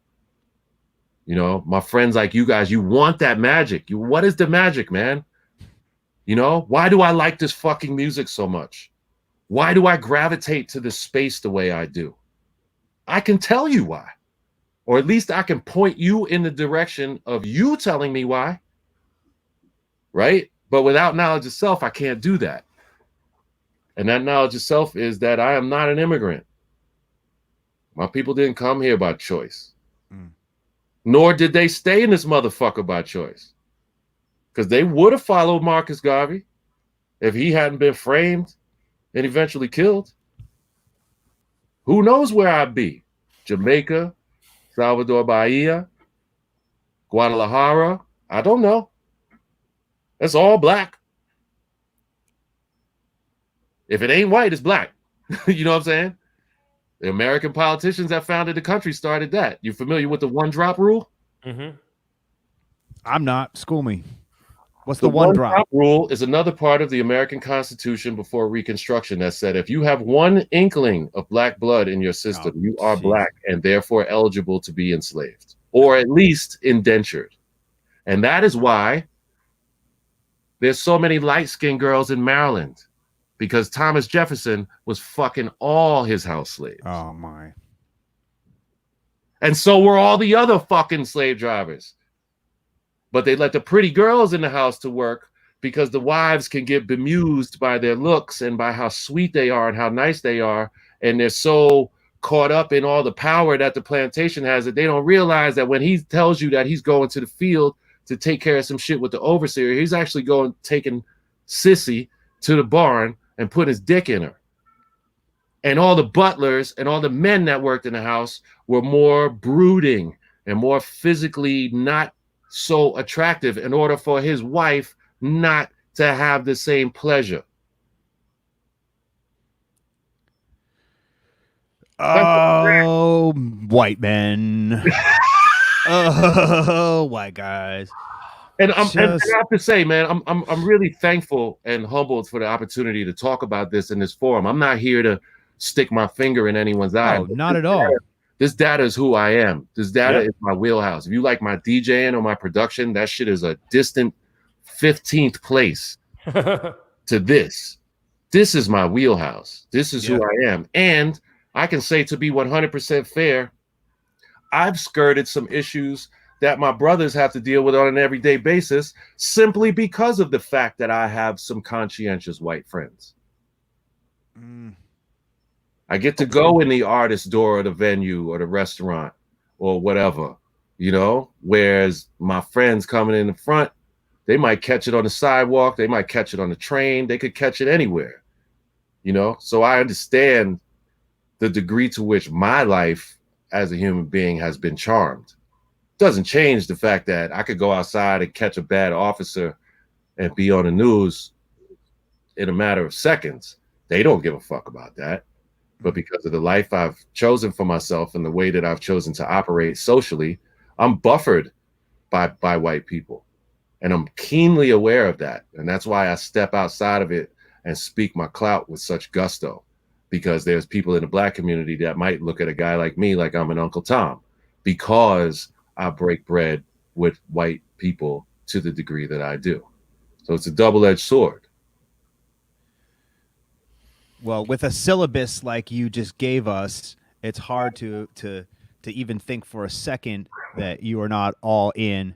And you know, I wouldn't even think for a second Uncle Tom just doesn't suit. It doesn't connect for me. I mean, well, I get it. I appreciate that. But I would never. I mean, first of all, I don't think it's my place to say that. Divide and conquer. It's the Willie Lynch syndrome.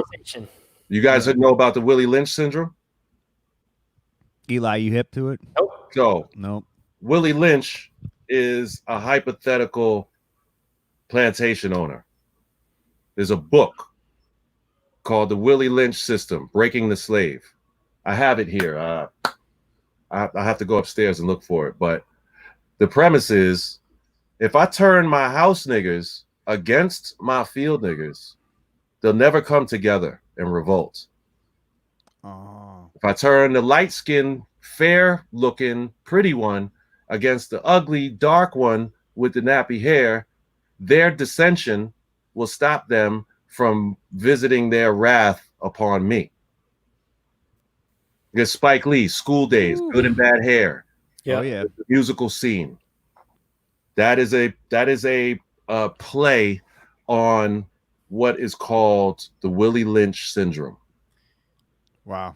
I mean, it goes back to what you said about, you know, about poor white people hating black people, even though we're all fighting the 1%, even though we're all fighting the people in power.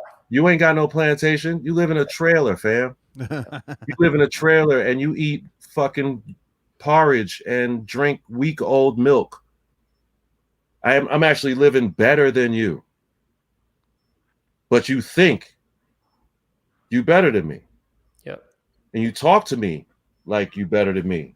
And you pass judgment on me openly with the backing of your cronies. So why would I help you? Why should I? But if we were walking down the street and you fell in a pothole and you were hanging out by one arm, you'd reach for me. Because nobody wants to die. So how fucking bad can I be? Yeah. You shit brown and you piss yellow and bleed red just like me. I think like Eli and I are incredibly lucky to have this platform, to have guests like such as yourself to come on and just real talk with us and explain and be patient and understand and compassionate to the fact that we're caring, but we still got a lot of catching up to do, but we still got a lot of education. I can't be mad at you for what you haven't been taught. For sure. But I think that just to go back to like to how to a hopeful notion for the future. I think these conversations, like how could you watch this episode and not walk away feeling passionate about this issue, feeling like that you want to make a change in your life, that you want, you know what I mean? How could you walk away with this? How could you walk away from watching this a racist? It doesn't like somebody who was watching comes to you and says something slick about my disposition, you know. So that's like the subtle beneath the surface one. Yeah. Right. It's a microaggression, but it's an extremely loud statement about. Oh, he just speaks so well. Or who the fuck does this dude think he is? Who's he sounding all smart? And what did he have his books prepared? And what did he do? And who is he to tell all? He happens to be an Ivy League scholar that and I happen to have a fucking on his own and being black. Say what? And I happen to have a fucking PhD in being black. Yeah, there you go. I know white people inside out. I don't the best of them and the motherfucking worst of them. And I can explain them to you with Webster's dictionary precision, fresh out of bed in the morning with no meal. I live it. It is not a game for me. And that's the answer to that guy. That guy, if you're out there watching, fuck you in advance. And you see me all over online. You know who my friends are. I'll be around. Come around, B. I'll beat the brakes off you too. I think Eli and I should also both share your sentiment and tell this guy to fuck off. So fuck you. Fuck off. Yeah. But I mean, you see this energy that I have about it. Yeah. Like, that's a real thing, fam, because that guy exists. Yeah. Oh yeah. You know what I mean? Yeah, for I'm sure. blessed to have relationships like this. We can walk away from here and talk about this and that from Sneaking the Hats and never touch this for another couple weeks. But I know you do in the knowledge in some way, shape, or form. And you're gonna, when you're ready, once you in your conscientious self feel like, all right, I've read enough for the moment. I'm ready to take some notions to Rich and present some questions or some between the line stuff that I'm not quite catching certain things. You're gonna do that. Yes, I am. Me and the both of you have a great deal of associates that we deal with right now that think that this conversation is bullshit. Well, I want to touch on this. It keeps popping in my head and we keep moving into other things, but I want to talk about music and our music industry. Yeah, actually that was fresh for me too. And you know, how this has affected our music industry and how we can try to work. I mean, look, the most, I don't want to say easiest, but the closest place that we can make change is in our industry, in our world, the people that we're interacting with every day to make music, to run our labels, to sell music, to play music for. So let's talk about how we can now be more conscious about what's going on in our industry and be able to take steps day to day and get our colleagues to be thinking about and taking these steps as well. You know, man, that's such a slippery slope, because I can sit here and say to guys like you're already doing it. You know, you're steeped in your vocabulary about the style of music you make and why you make it is steeped in a respect for the fact that it comes out of Black culture, whether it's talking about Trax Records in Chicago or just blues and rock and roll. You guys are the guys that are functioning in the right space, right? But I got a call from a buddy of mine who wanted to put me in front of a brand who was trying to do something. What can I do? What can we do? The brand and the person will remain unnamed. But we got on the phone And he's like, so, what is it that we can do to help? And I'm like, what have you done so far? And he's like, nothing. And I was like, cool. That's the first thing you could do, is admit that. Second of all, what do you want to do? And he's like, well, I was going to go to Detroit and take some pictures with this one and this one and that one, and we were going to start a campaign. I'm like, so what are you selling on the campaign? Are you selling your belief in Black culture, or are you putting this video next to a tool in the company's cachet? And he was like, well, we're an electronics company. Of course, we would have to go to our supported artists, and it would have to be surrounded around an instrument or a tool. And I was like, I gotta go. Yeah. Well, why do you want to get off the phone? I was like, because that is the most racist shit I've heard directly since I started doing consultation for companies on this. How many Black people are in the team that you're doing this with? Oh, well, this is just me alone. Okay, well, how many Black people are on your team? None. So you can't do nothing for me. You don't have no Black relationships. What is it that makes you think you could do something? You think putting up a meme or a hashtag or sitting yourself and your brand next to some prominent artists in our wheelhouse is going to make you a representative of me? You crazy. He was like, well, I don't understand why you want to, you're being antagonistic. I'm like, you don't get to tell me that. You came That over sounds here- like a German accent. Go for yours.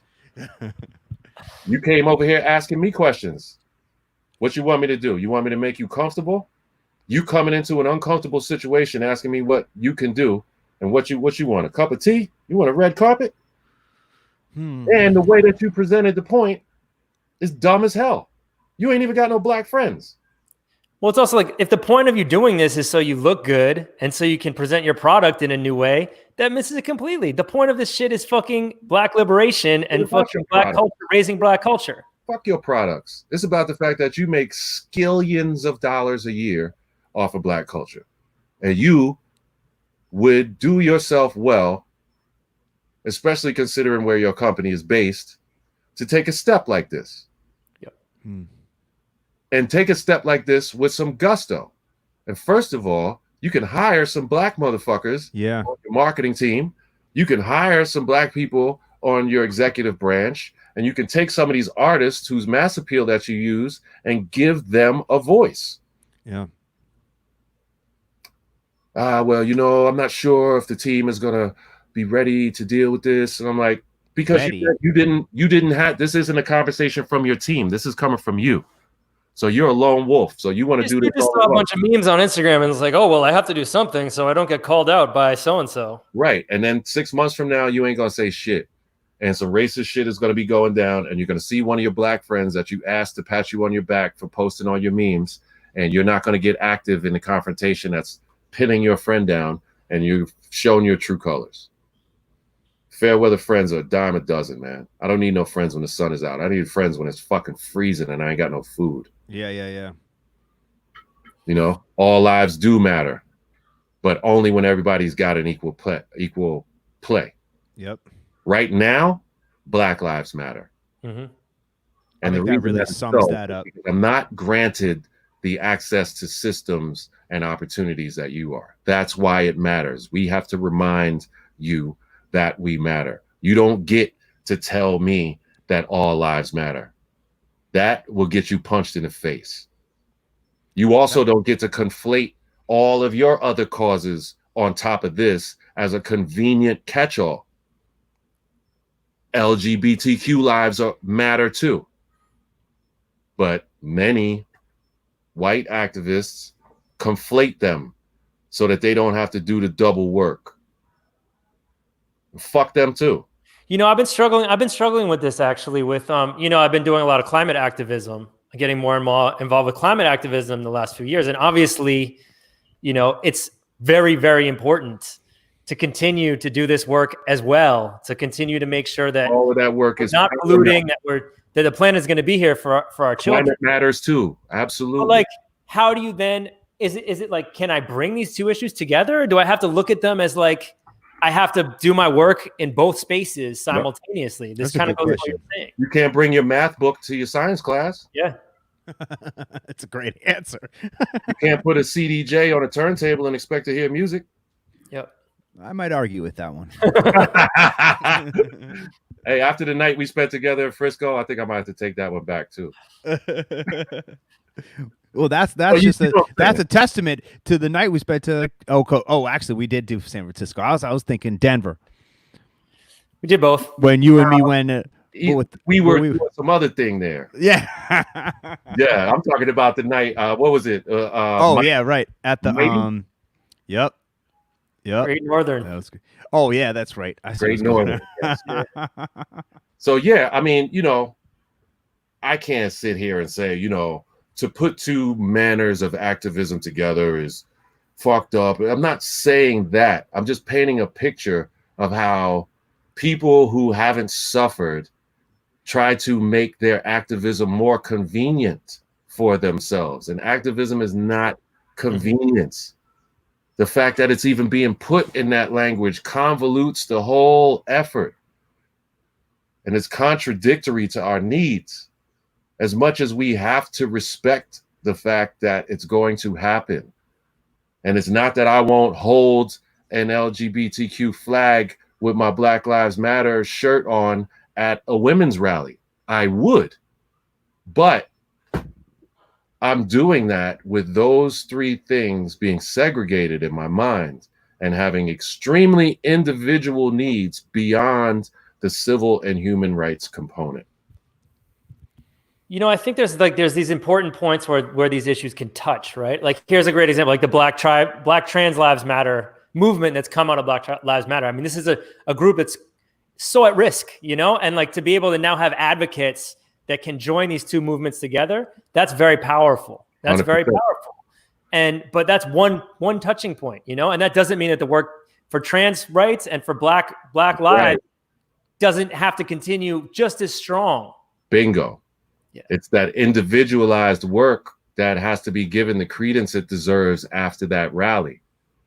There's a great deal of people who will leave that rally thinking that they are one. They're only one in the ask for respect and institutional understanding and human compassion. But beyond that, the needs become pretty segregated. You know what I'm saying? In terms of so many levels of what's different in between those things. And yeah, great. Let's get two causes heard in one cause's worth of time. Hell yeah. But let's acknowledge that that's what we're doing and acknowledge the power structure of each side of the activism leadership and enable them to leave that feeling like they have new allies rather than they're being absorbed into another form of activism. It's all nuance. It's all nuances I'm talking about. Mm-hmm. But it's these nuances slipping over people's heads and going over people's ears is what's got us in this situation that we're in now. It's easy to say, and it's like a double-edged sword, right? It's easy to say we're all in this together, so let's all fight together. And yes, on some level, we are all fighting for the same liberation and equality, but you can't go into it colorblind and just say, well, yeah, of course, well, we're all the same, so we fight for the same thing. No. Or orientation blind. We all have to acknowledge the differences and use that acknowledgement to then be able to be conscious of the fight that we're involved in. Yeah. And spend your time over there. Spend your energy over there with them. But when you come over here, when you do come over here, I want to see you sweating on my behalf the way I see you sweating on their behalf. This ain't just a photo op, fam. You got to get some dirt under your nails. Otherwise, you're a voyeur. And there's nothing wrong with voyeurism, but let's call it what it is. Mm-hmm. There's a lot of voyeurs getting away with the activist tag because on social networks, everybody is somebody. And voyeurism is the name of the game with social media, man. It's the new world, right? Yep. It's the new normal. It's how we get down. So, I'm so thankful to be able to talk about this and not be met with dissonance on the other end of it, because I'm not at all trying to pocket white activists that conflate the two into some generalized group. I'm in a generalized group that's trying to get out from under that same fucking heel. Mm-hmm. So, you know what I mean? But, you know, when you dissect a frog, you got to know the fucking difference between the heart and the liver, fam. I propose a weekly Medina-ism on schmoozing. Well, you know, it's funny you should say that.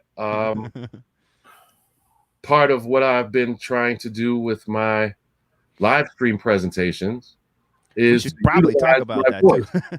Yeah, let's just rewind a second. We this was on our list to talk about. We wanted to talk about a bunch of hour stuff. and 55 minutes. But Rich, to me, is one of the foremost leaders of DJs moving into Twitch. Yep. And using Twitch as a real platform during this kind of quarantine to become an expression for us as DJs. So I'd love to kind of hear about your experience with that and what you're trying to accomplish and have accomplished. Yeah, and Rich, you were saying you have 7 separate streams? Shows, yeah. Shows?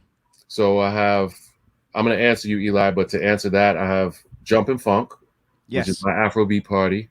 Home, which is basically like my tribute to the Paradise Garage. We've been doing that at Come On Everybody for going on 8 years now. Little Ricky's Rib Shack from APT. You guys know about the cruises we do and what that party meant for me. So we do those 3 events as our branded events, and we kind of do them as like a meal in a movie. Mm-hmm. You know, so we'll be on the air for 5 hours. In the first 2 hours, we're chilling, watching a flick. Maybe I'm playing a music bed under it. Maybe we're watching the actual film. We're flying our viewers in, and they're in their kitchens cooking, having lunch, and then the last 3 hours is a party, and we party. So it keeps the community, you know, tangible and tactile with each other. But then beyond that, I do a show called Monday Meditation, which is basically me reading spiritual readings and yogi philosophy. Oh, dope. It's a chance for me to work on my voiceover reel, and, you know, I get all these compliments on my voice all the time. So it's a way for me to use it in a way that's really constructive and helpful for people. Mm-hmm. I do another show called The Art Gallery, which is me interviewing artists whose art is in my home for an hour. Last week I did the guy over my shoulder here. I did Upendo last week. This coming week is Elon Paz, who made the Dustin Grooves book and did this beautiful poster behind me.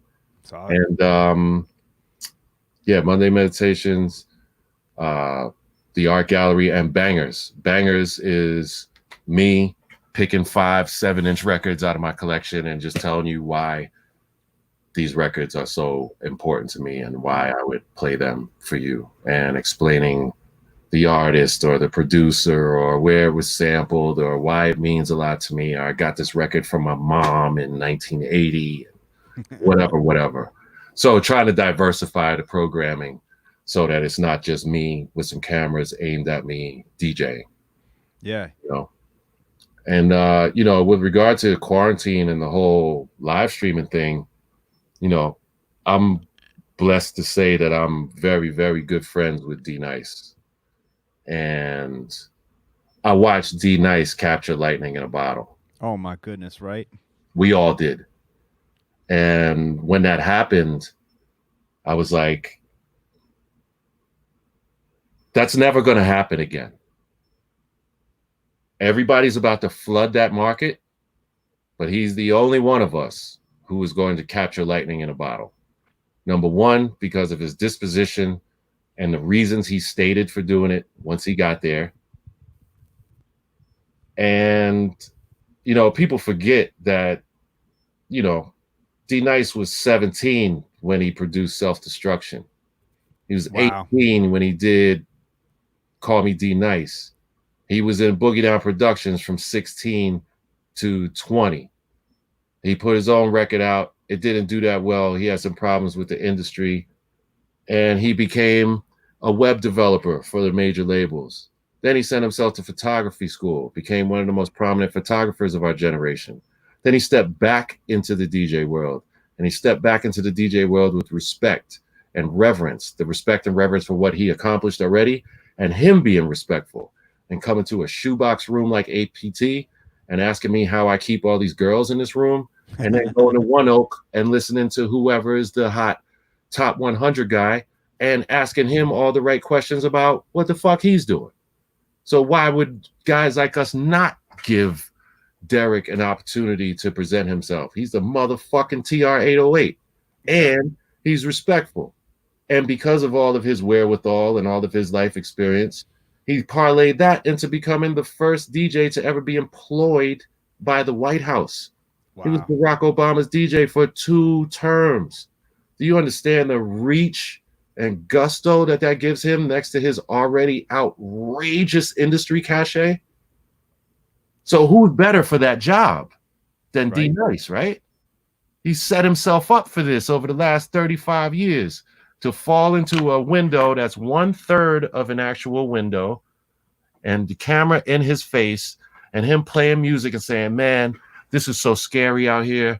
And, you know, I just feel like people need music. You know, people are upset. I just want to calm people. I just want to calm people. And he said that for 4 hours at his highest energy. And then hour 9, his energy is even higher.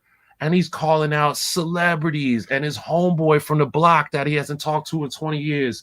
And this one and that one with who knows how many thousand people watching. And he went from 200,000 followers to 2 million followers in 48 hours.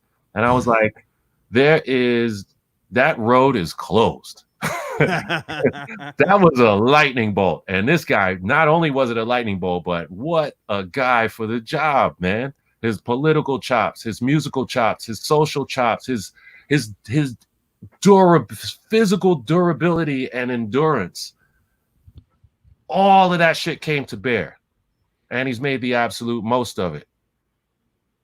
And then I'm watching everybody else do it. And I'm like, well, I love what this guy does or what this girl does. Let me check it. And they got their phone next to the studio monitor. It sounds crazy. They're doing this. Yeah. Oh, you know, like when you ever go to the club, you go to the club to hear your favorite DJ and stare at him all night. Well, you know, I don't, but I know that plenty of people do that to me. A lot of people do. Yeah, a lot of people just staring, standing there, chilling, just chilling there. And you know, there's a lot more to a solid musical presentation than All Eyes on Me. Yeah. And I was like, you know, I don't feel like I can be as effective as I want to be playing in that format. So I'm going to sit back. And I sat back for a month and I didn't do anything. And then my production partner, Mark Hines, and another buddy of mine, Greg Battle, just started probing me. Like, what are you going to do, man? You know, why are you being quiet? All you guys are out there. Everybody you rock with is out there putting themselves out there. Like, you know, they all respect you. Your work is good. Why don't you do it? I'm like, well, it sounds like shit. And I'm not interested in that. I'm not going to forsake all the hard work I've done as an audiophile and the reputation that I have for the effort I put into my tech when I work and shit on it through a social network. You know, it was no different than when Serato came out. I was like, man, have fun, man. My records ain't bothering me. I'm good. Nothing against you. Rock out with your cock out. I'm good with these records. I ain't tripping. You know, it was the same disposition. And then my partner was like, what if I told you that we can set you up so that you can have more than one camera angle, full stereo audio quality, and no constrictions from a network? I was like, put me in, coach. And they started drilling me on Twitch and you know, StreamYard and Restream.io and Radio.co and all the, you know, we signed up for the free trial and ran the test on every single one of them under the sun. And we settled on something that we like. And then we did the same thing with the networks that are presenting those streams. So we went through Facebook, we went through Instagram, we went through Twitter, LinkedIn, whatever random streaming sites were available prior to everything becoming popular. We ran this shit tail to stout. My partner is a fucking summa cum laude computer programming guy. So I'm lucky I get this recon coming from these guys that are steeped in computers just dumped in my lap all the time. Yeah. And they treat me like a good student. So I get to learn it fast. And when we came across Twitch and we started looking at the back end of it, we were like, yo, this is a real monetization system. If we log the hours that they request, we'll be an affiliate in no time. And oh shit, look at this. They have a fast track to partner. We could get there in 30 days if we put the hours in. So for the month of March, we banged out, 3-hour shows per day, practicing in front of people, getting our shit together, figuring out how these things go together. And I brought my girls who do the door for me at my parties to be the chat moderators. I got Greg and Mark handling my tech. I can focus on the music. And they're all in New York, New Jersey, Maryland. None of us are in the same building when we do these broadcasts. But because of the beauty of Zoom and Zoom's perspective in terms of being a basic meeting place, combined with the fact that Zoom is the way that most gamers communicate with each other when they're on Twitch, it was baked in. So we then not only used Zoom for that, but we also made it so that they could hit another Zoom link and jump into our Zoom, which was where our cameras and our presentation exist, and you too can be a part of the screen. And that was if there was anything revolutionary that we did in my mind, that was the thing, was bringing the humanity to it, taking the spotlight off of me. Don't stare at me. Go talk to that girl you want to talk to. Go get that phone number. Go dance in the dark corner. Dance like nobody's looking. But know that we might swing the camera at you when we see you get in your bag. And sure enough, that very first night, we had 50 people trying to get in that Zoom. And 35 of them are professional dancers. Oh, wow. So lit Twitch the fuck up that night. Lightning in a bottle in a smaller degree than what Derek did, but the similar disposition about lightning in a bottle. And, it's funny because when we first started it, I was trying to give the sauce away. I was trying to tell everybody. And everybody that I spoke to was like, nah, man, it's just too much, man. Too much tech. And I could do the same thing on IG. And now they want the sauce. But the problem with that is now you gotta see me at Best Buy in the fall for $59.99. Yeah. But I mean, I think like the key to this that you talk about is that production team that's down to be creative with you and that does all that production work. Yeah, I mean, no man is an island, man. Doing this talk show, although our producer seems to have ghosted right now, but usually he's super on it and makes sure everything goes that needs to happen. But that's like the production team and all this. That's like what I think is kind of forgotten. Yeah. Like DJs trying to transition over to doing this live thing is really hard because if you have to do it all yourself, you still have to play records. Yeah, so that's the issue that a lot of DJs come across, right? So you're being the artist, you're being the engineer, you're being the key grip, you're being the gaffer, you're being the fucking program director, all at once. How good can you be doing 10 things at once? Right? But when you go to your regular old world gig and your promoter puts you in your best state of mind with the right food and gives you all your little shit that's tied to your rider that makes you feel like somebody, by the time you step in the booth, you got gusto, you focused, you ready to get busy. And all you got to do is display your relationship with those machines and your music. And everybody looks like a genius. The venue looks great. You look great. The promoter looks great. And 5 fingers make a hand. Dope. See you guys in a few months. We'll do it all over again. We took that vocabulary and sat it down on top of me at home. I have handlers. Yep. And it's the gauntlet, the tech gauntlet put foot in my ass. Like, talk about being fucking humbled, being a pretty bookish guy and things kind of coming easy to you. I'm sure you guys can relate to that. Yeah. And then you come across some shit where you like,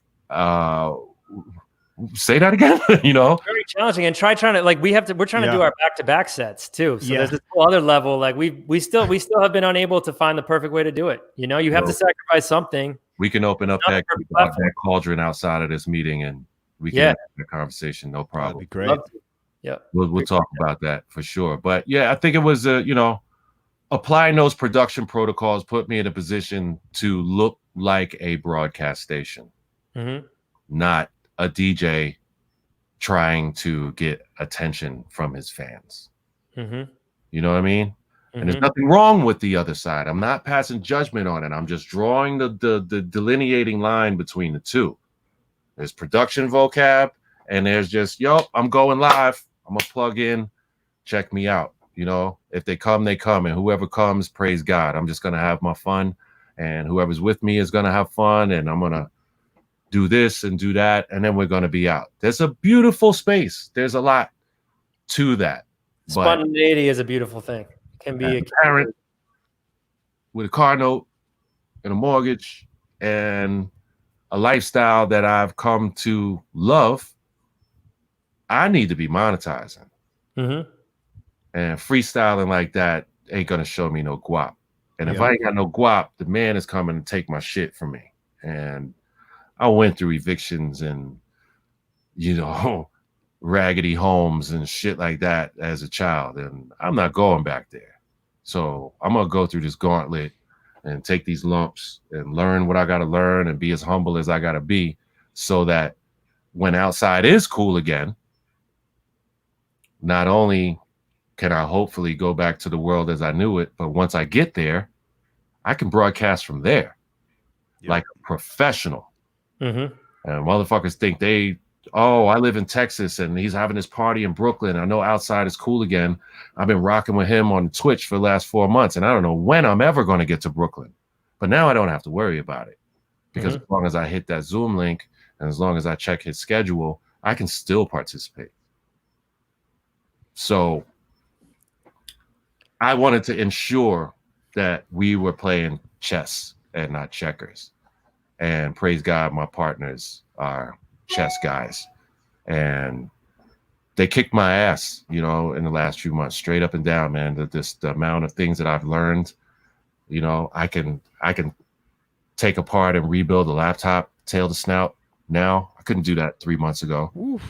I can engineer a studio session for a vocalist or a cellist or a timpani player or whatever with the right decorum and the right vocabulary and the right mic on him or her. I couldn't do that 3 months ago.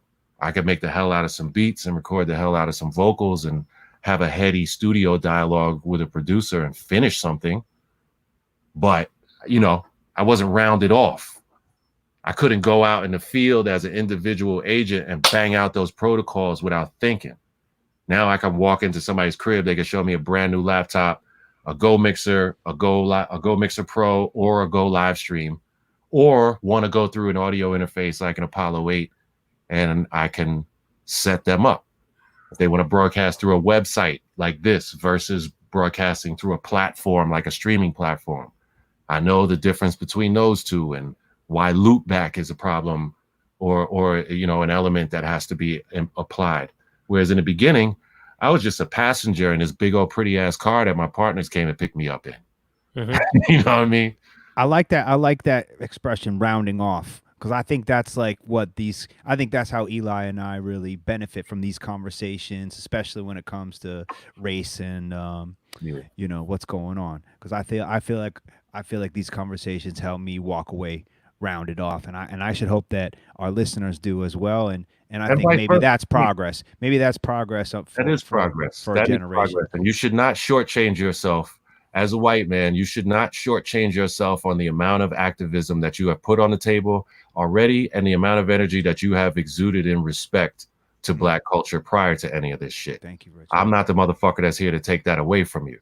If I can enhance your game, if I can put a right hook in your boxing that don't exist prior to meeting me, that's just good coaching. Yep. You was already winning fights. You didn't even have a right hook. Right? 3 weeks in the gym, 2 hours a day, 5 days a week. Mall jabs, coach.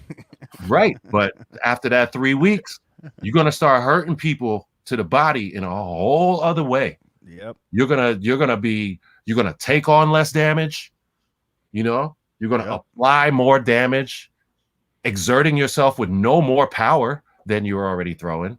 Because getting beaten, winning a fight is not about power, technique, about accuracy and touching them. 10 rounds of tap, tap, tap, tap, tap. That eye is closed. You're throwing 5% power. Tap him enough, touch him enough. He can't see. Then the hook comes. You know what I mean? That's what I just got. I just got this ill fighting boot camp. Now I got Muay Thai in my shit. I couldn't knees and elbows, and I could keep a Muay Thai guy at bay before because I'm tall. Now I can throw knees and elbows with the proper protocols and do it in a way that I don't expose myself to damage as a studio engineer. So it's been amazing in that sense. And there's still, what's your Twitch handle? My Twitch handle is twitch.tv/Rich Medina Music.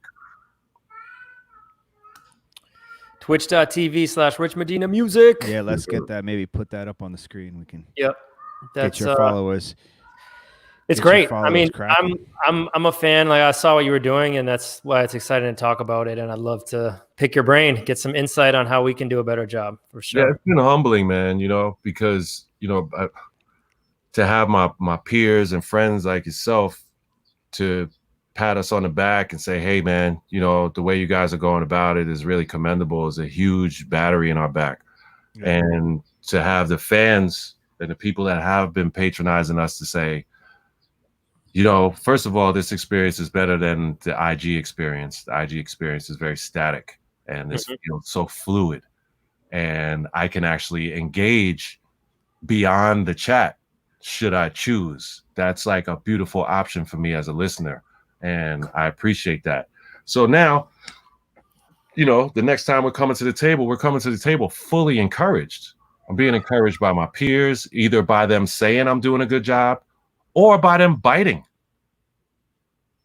That's happening a lot too. And I'm not saying we're the first people to ever broadcast, and the way we do it, anybody that broadcasts the way we do is a bite. But I'm saying for a fact there are flat out bites of our presentation happening real time, with friends and peers. And imitation is the sincerest form of flattery. It's been happening to me my entire career. As soon as you figure out what I just did, I done did 3 more things anyway. You know what? There you go. There you go. That's just 90s Charlie anyway, man. That's favorite Charlie. That's true. Eli knows me well enough. That's a shirt, son. 90s Charlie. But I've seen you guys' presentation, and it's solid. I mean, you guys always are thorough and very erudite in how you go about doing your thing. I've always thought that I can return fire and say, yeah, I see what you're doing, and I see the goals that you're aimed at in terms of being able to connect yourselves in the space and present what you do. I mean, even with Stretch and Bob and what they're doing on IG, it's just IG, but it's fucking Stretch and Bob, man. Yeah. You know what I mean? I'll take that on IG because it's predominantly talk and them shooting shit and being crazy, and their that's podcast is so dope. That was all about. Yep. Yeah. I just want to listen to them hanging out.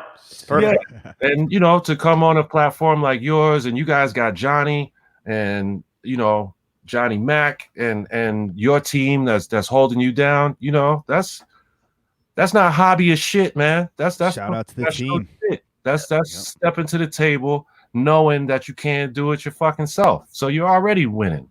Yep. We wouldn't this is something we've wanted to do for years, is have like more of a kind of podcast talk show format. To talk to people, talk about music, talk about life, whatever. And both of you guys are fucking fountains of information. I've sat down and had lengthy exchanges with both of y'all. We were even hesitant to start doing that. When this was presented to us, we're like, there's how are we going to pull this off? Like, this is a lot to think about, having a talk show. Yep. But because we have this great team that was Now you presenting. got the producer. Yeah, shout out to John. Got the Yeah, Johnny engineer. Mac, man. He really pushed us out the door. Yeah, pushed us out the. everybody out at the Lost nest. Resort to put this together. It's Yep. like, Amen. I think it's great. And the way you guys play off each other, the way you guys share information, the way you guys, if somebody needs to be corrected, the decorum that you do it with, it's like what's that old saying in television? When we're in front of the crowd, everybody is Superman. You want to argue, you want to fight, we do that in private. yeah. Everybody's the absolute best when we're in front of our audience because they don't need to see all that. You don't see Phil Jackson and Kobe beefing on the sideline. That's halftime. Right? I guess except for reality TV, in which it's only all that only sideline. Yeah. 100%. Well, yeah, I mean, on that, thanks you so much, Rich. I think this is our longest show yet, 2 hours, 20 minutes. Oh, Daddy Smurf is another here. record. Hi, Johnny Earliest in and longest. Yep. Earliest to show up and longest in, man. Well, I pray that's a good thing. Yo, come on, man. I pray that's We a got good I think my offer stands. Well, I got to talk to the team, but Medina isms, man. Yeah, We need him at least once a month. Yep. I'll pop through whenever you guys call me. Amen. You guys call me. It's an honor to be here. The line of questioning, I might have to say, in closing on topic, I've been interviewed and questioned about the topic of race relations and culture and appropriation and all of that for eons. And, I think that you guys' approach is super healthy and rooted in the right things. So, again, I can't say it enough. And I say this again, such a shame that we have to keep referring to these color line points, but I say it to all of my conscientious white friends. Do not shortchange the work that you have put in, and don't bring that work to the next table expecting anyone to put a star on it like it's homework. Just come to the table knowing you've done the work. Your vocabulary is going to put you in a position where you're going to present to everyone that that you're a guest at the table. Just that little thing alone opens a chasm of love and appreciation and data that you can benefit from on topic. You know what I mean? So keep drinking whatever Kool-Aid y'all drinking, man. Keep drinking it. I want some, and hats off, man. It's been a real honor to be here with y'all today. Respect, Thanks, Rich. Really appreciate you, and can't wait to see you in real life, man. Yes, Hopefully, please. Yes, sir. Same here, man. Together again soon. Church hugs all day. Yes. No pelvis. The church hug. No pelvis. Good afternoon, Sister Johnson. All right, Rich. Much love. Awesome. Bless up, gents. Thank you. Peace. For Fight like a fight. fantastic. No really doubt. appreciate this. Thank you. Thank you. Amen. Thank you. Wow. Yeah. Whew. So yeah, upcoming guests. I got next the week, chills this week. Yeah, this is a great one. I mean, Rich And is the talk best. about encourage coming to it encouraged. Yeah. That's some encouragement, man. He's great. He's the best, man. And definitely an honor to have him on here. And I think we should do a part 2. I really want to talk more about music and like Black music culture because he's also an expert on that. So let's get into that too. Yeah, but coming up next week, we got another dance music up and coming artist who's a major activist as well. I'm a big fan of the work she's doing, both musically and also politically. Ash Lauren. Then we have Anane Vega, who is a powerhouse in her own right. That's gonna be awesome. And then Marisa Stevens from Liaison Artists, one of the owners of the longest running, biggest independent electronic music DJ agency in the US. Yes. She's bringing along a guest as well with her. And then finally closing off July. Well, we got 5 this month, huh? 5 episodes in July. FSQ, Funk Style Quality, Chuck the Funk. And we're putting out their album on Soul Club Records this month. Yep. And they have some star-studded guests they're working on locking in as well. For sure. And Chuck Fishman is our bridge to all things Parliament Funkadelic and George Clinton. There's going to be a lot of P-Funk talk on that one. Yes. That's going to be great. Yes. And just for people that are still really, feeling Rich and his vibe, he's got a TED Talk when Ted went to Philadelphia. That's really good. And we'll put the that list of books, that syllabus. So you Yeah. guys do your homework, get your book report done, and can check out these titles and some more links to some of the stuff he's doing in the academic circles. He's also got a podcast on that you can subscribe to as well. So, I mean, there's a lot. He's a man of many hats. I mean, let's should we bring in our final, aka vinyl thoughts? So to move on to vinyl thoughts. I mean, we were going to talk a lot more about Philadelphia and Philadelphia music. So maybe that's what the part 2 of this episode will be. But in the meanwhile, we're going to close it out with a cut from none other than King Britt on Ovum Records, a Philly house and techno label. This one is Supernatural featuring Ursula Rucker, under the alias Firefly. You want to talk about King Britt a little bit? Yeah, I mean, King. We need to get King on the show too. King is another. I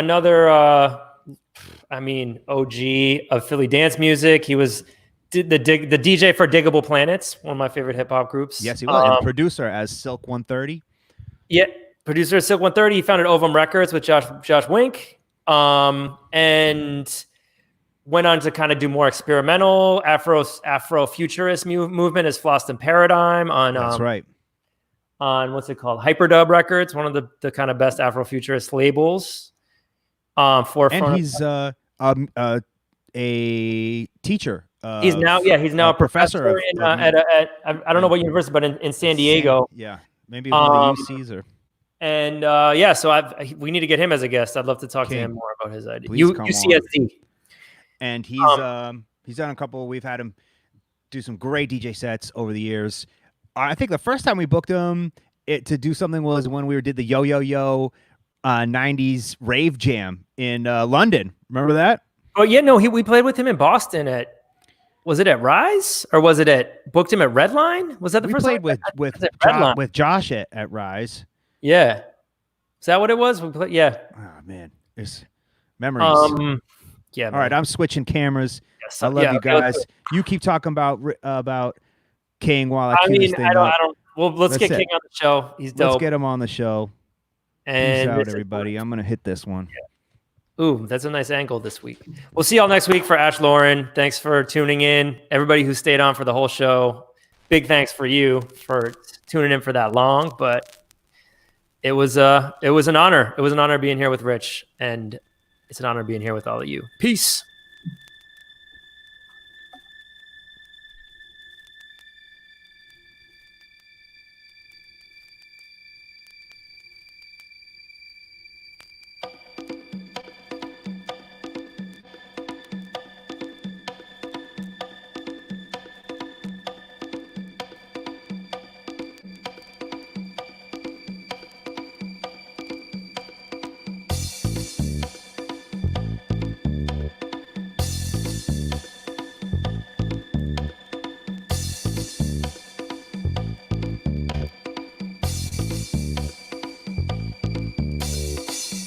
Let me take you on a journey. Come with me on this journey. I hear home in that bass. Turn my face to the place of the sun. I dance in tongues of spirit speaking myth. As I journey inside abyss, sweet, sweet abyss. All my worries set aside while I ride these rhythms divine. Time and place vanish slow as I delve deeper inside myself. I journey inside myself. Come with me on this journey into bliss deep. Kiss the sound that pounds your senses, clenches your body in a pleasure grip. Send your mind on a rhythmic trip, trip, trip, trip, trip, trip, trip. I now sway at euphoria's threshold. Passion and fever no longer wish to control. I release, and they rise to an ultimate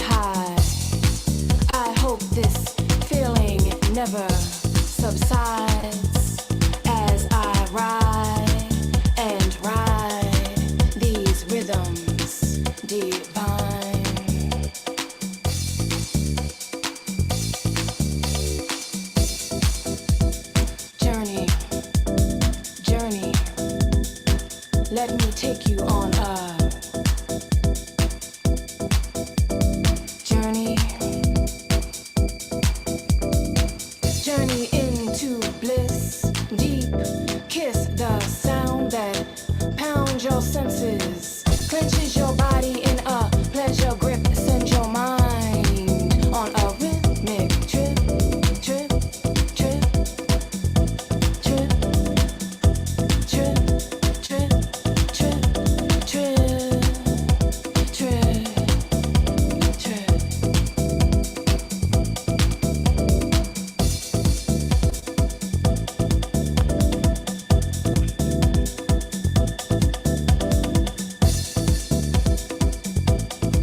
As I journey deeper inside myself,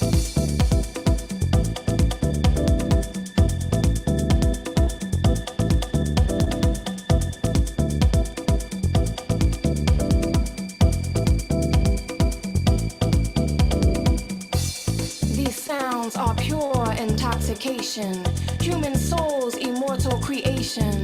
I breeze through centuries, span foreign lands, transcend. As my journey nears its end, still swimming in rapture's reaction, I approach the shores of satisfaction. Satisfaction.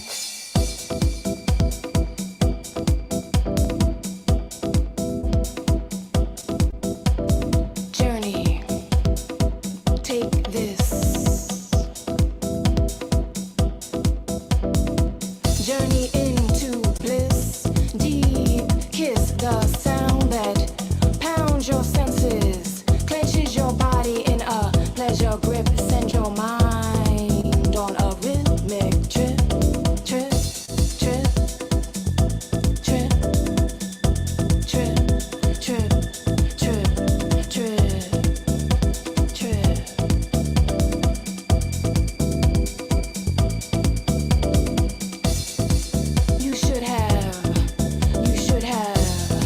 You should have come with me on this journey.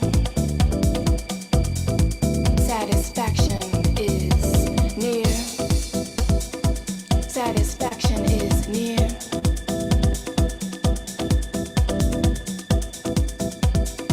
Satisfaction is near. Satisfaction is